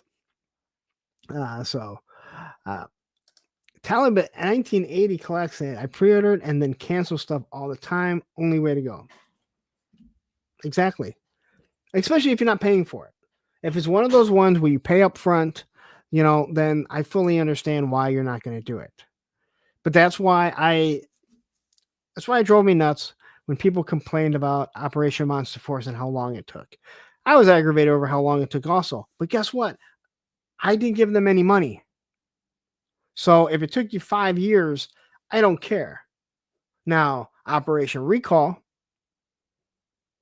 call sign Longbow, yeah, it's been almost fucking 3 years. I'm a little aggravated. I'm not going to lie. All right. I understand there's factory issues, but we've got to watch Delta 17 design a figure, produce a figure, sell me a figure, and now they're working on another line. Or not another line, but another wave. But yeah, so just crazy. Anyway, I think I'm going to call it quits. What I am going to say is, before I leave, if you are interested in TV, which is not interested in TV, you're watching Mobland. We are breaking down every episode of Mobland. myself and Adam Vale. Please go over there, hit that subscribe button. He's also talking The Last of Us season 2 with his brother. They just did the first episode yesterday. So go over there and check that out. And hit subscribe. We're at like 61 subscribers. Don't you want to be in at the beginning before we're at 100,000? We're not hitting 100,000. Don't drag it. I'm kind of interested in Roman too. I haven't seen him in a while. He's not in his beanbag, and he's not over here. So I'm pretty sure he's with Olivia. So when I go in there to check on her, I'm sure he'll be. Yes, nobody likes a quitter. That's why people don't quit smoking. Because everyone hates a quitter.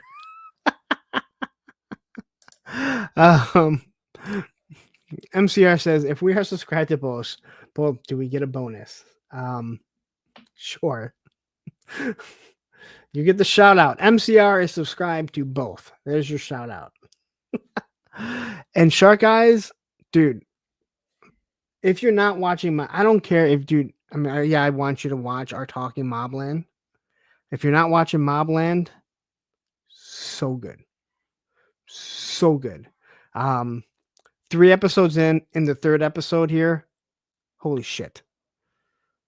I mean, there was a huge bomb at the end of episode 2. Episode 3, awesome. Absolutely awesome. It's so good. So, I think it is time for me to actually quit like a quitter. And MCR says, I quit smoking 5 years ago. I didn't start, so I never had to quit. My mom always said, don't ever start smoking. I've tried quitting so many times and I just can't. JSOL, okay, so we stream at 6:30 p.m. Eastern. So it's pretty much I get home from work, I get on this. Baldy does everything. I'll actually have it up. Once I'm done here, I'm going to, if he did everything, I'll get everything up. So when you look, you'll see that it's loaded up there. Tune in. Again, he'll have it up on his channel. It's on Spec's channel. It's on the Island Vipers and obviously on mine. So, and Rowdy, are you going live right now? Let me ask you, are you going live? I know you tend to like to go live afterwards. So if you are going to live, if you're going to go live, I'm going to send everyone over there. Jad Jetman says, I'm doing my first live stream on Thursday at 6:15 p.m. Well, that's good. You're not going up against me. Oh, that's why you did it in the middle. I'm sorry. Hey, I know everyone says not everyone can, there's a lot of people that tell me, a lot of people tell me that, not everyone can do 3+ hours alone. I find it easier. I don't have to worry about what someone else is doing. I don't have to worry about if somebody's showing up. I'm just going to sit up here and talk. And usually I have more than enough stuff to talk about. You guys here in this chat, you make it all worth it. I mean, seriously, without you guys, there's no one's listening to me, right? Without all you guys, there's no one in here. Kenzo does it alone. You have to use the chat for everything. Yes, I was going to send you this new clock I bought. 3-star, don't mind me ticking. I know who you're talking to.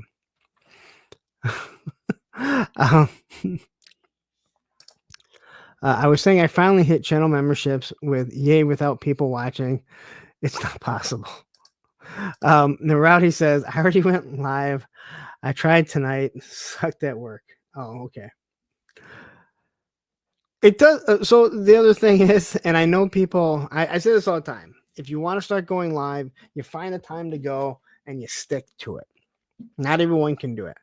And if you have to go live against somebody that you know is a bigger creator, has a bigger stream, but if that works for you, that's when you do it. I've said it before. When I decided on Monday, I actually decided on Monday because Geek Dead Life was on Sunday, and Toy Anxiety was on Tuesday.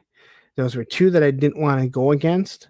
I don't think there was many people going on Monday. Now there's all kinds of people going on Monday, people that have surpassed me tremendously.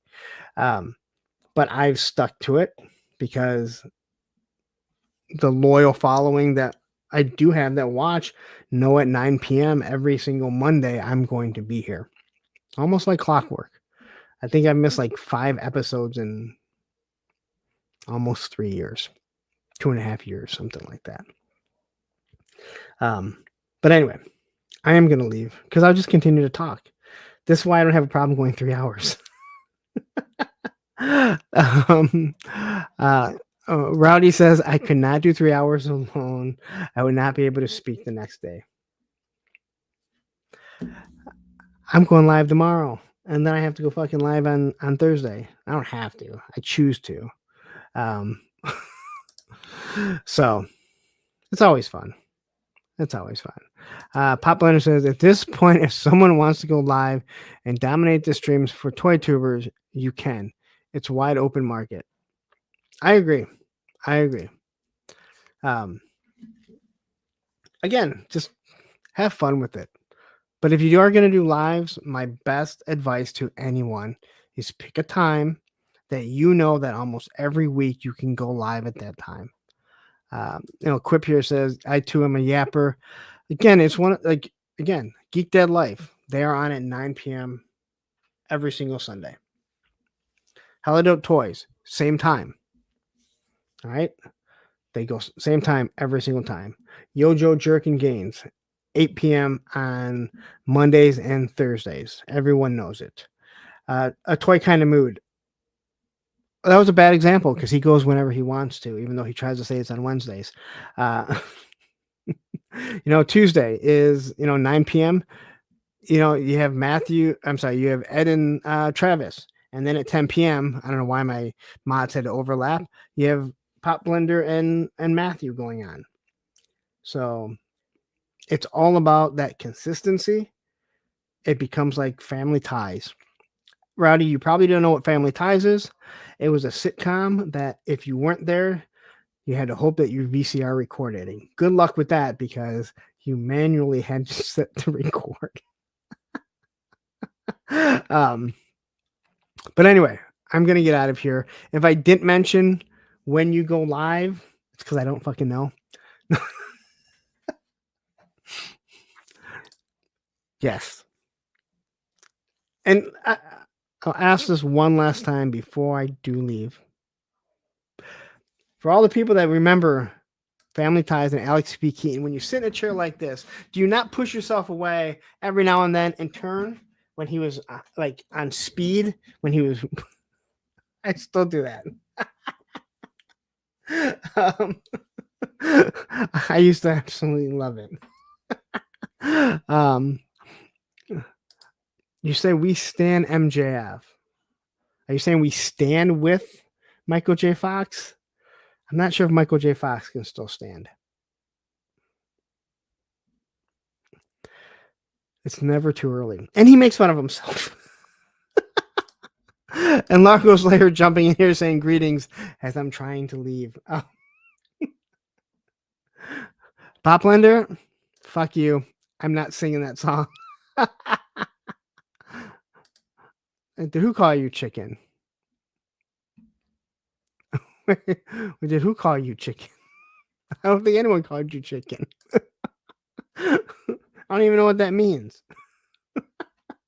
All right. Yeah, start over. Largo is here. I'll just keep on going.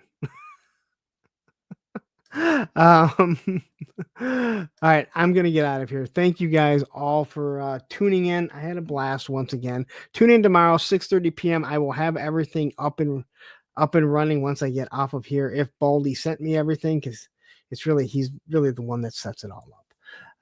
Tune in tomorrow, 9 p.m.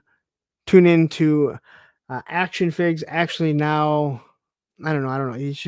Everyone should put not everyone. I only have 2 people that can put their links in, Matthew and Ed. You guys should put your links in.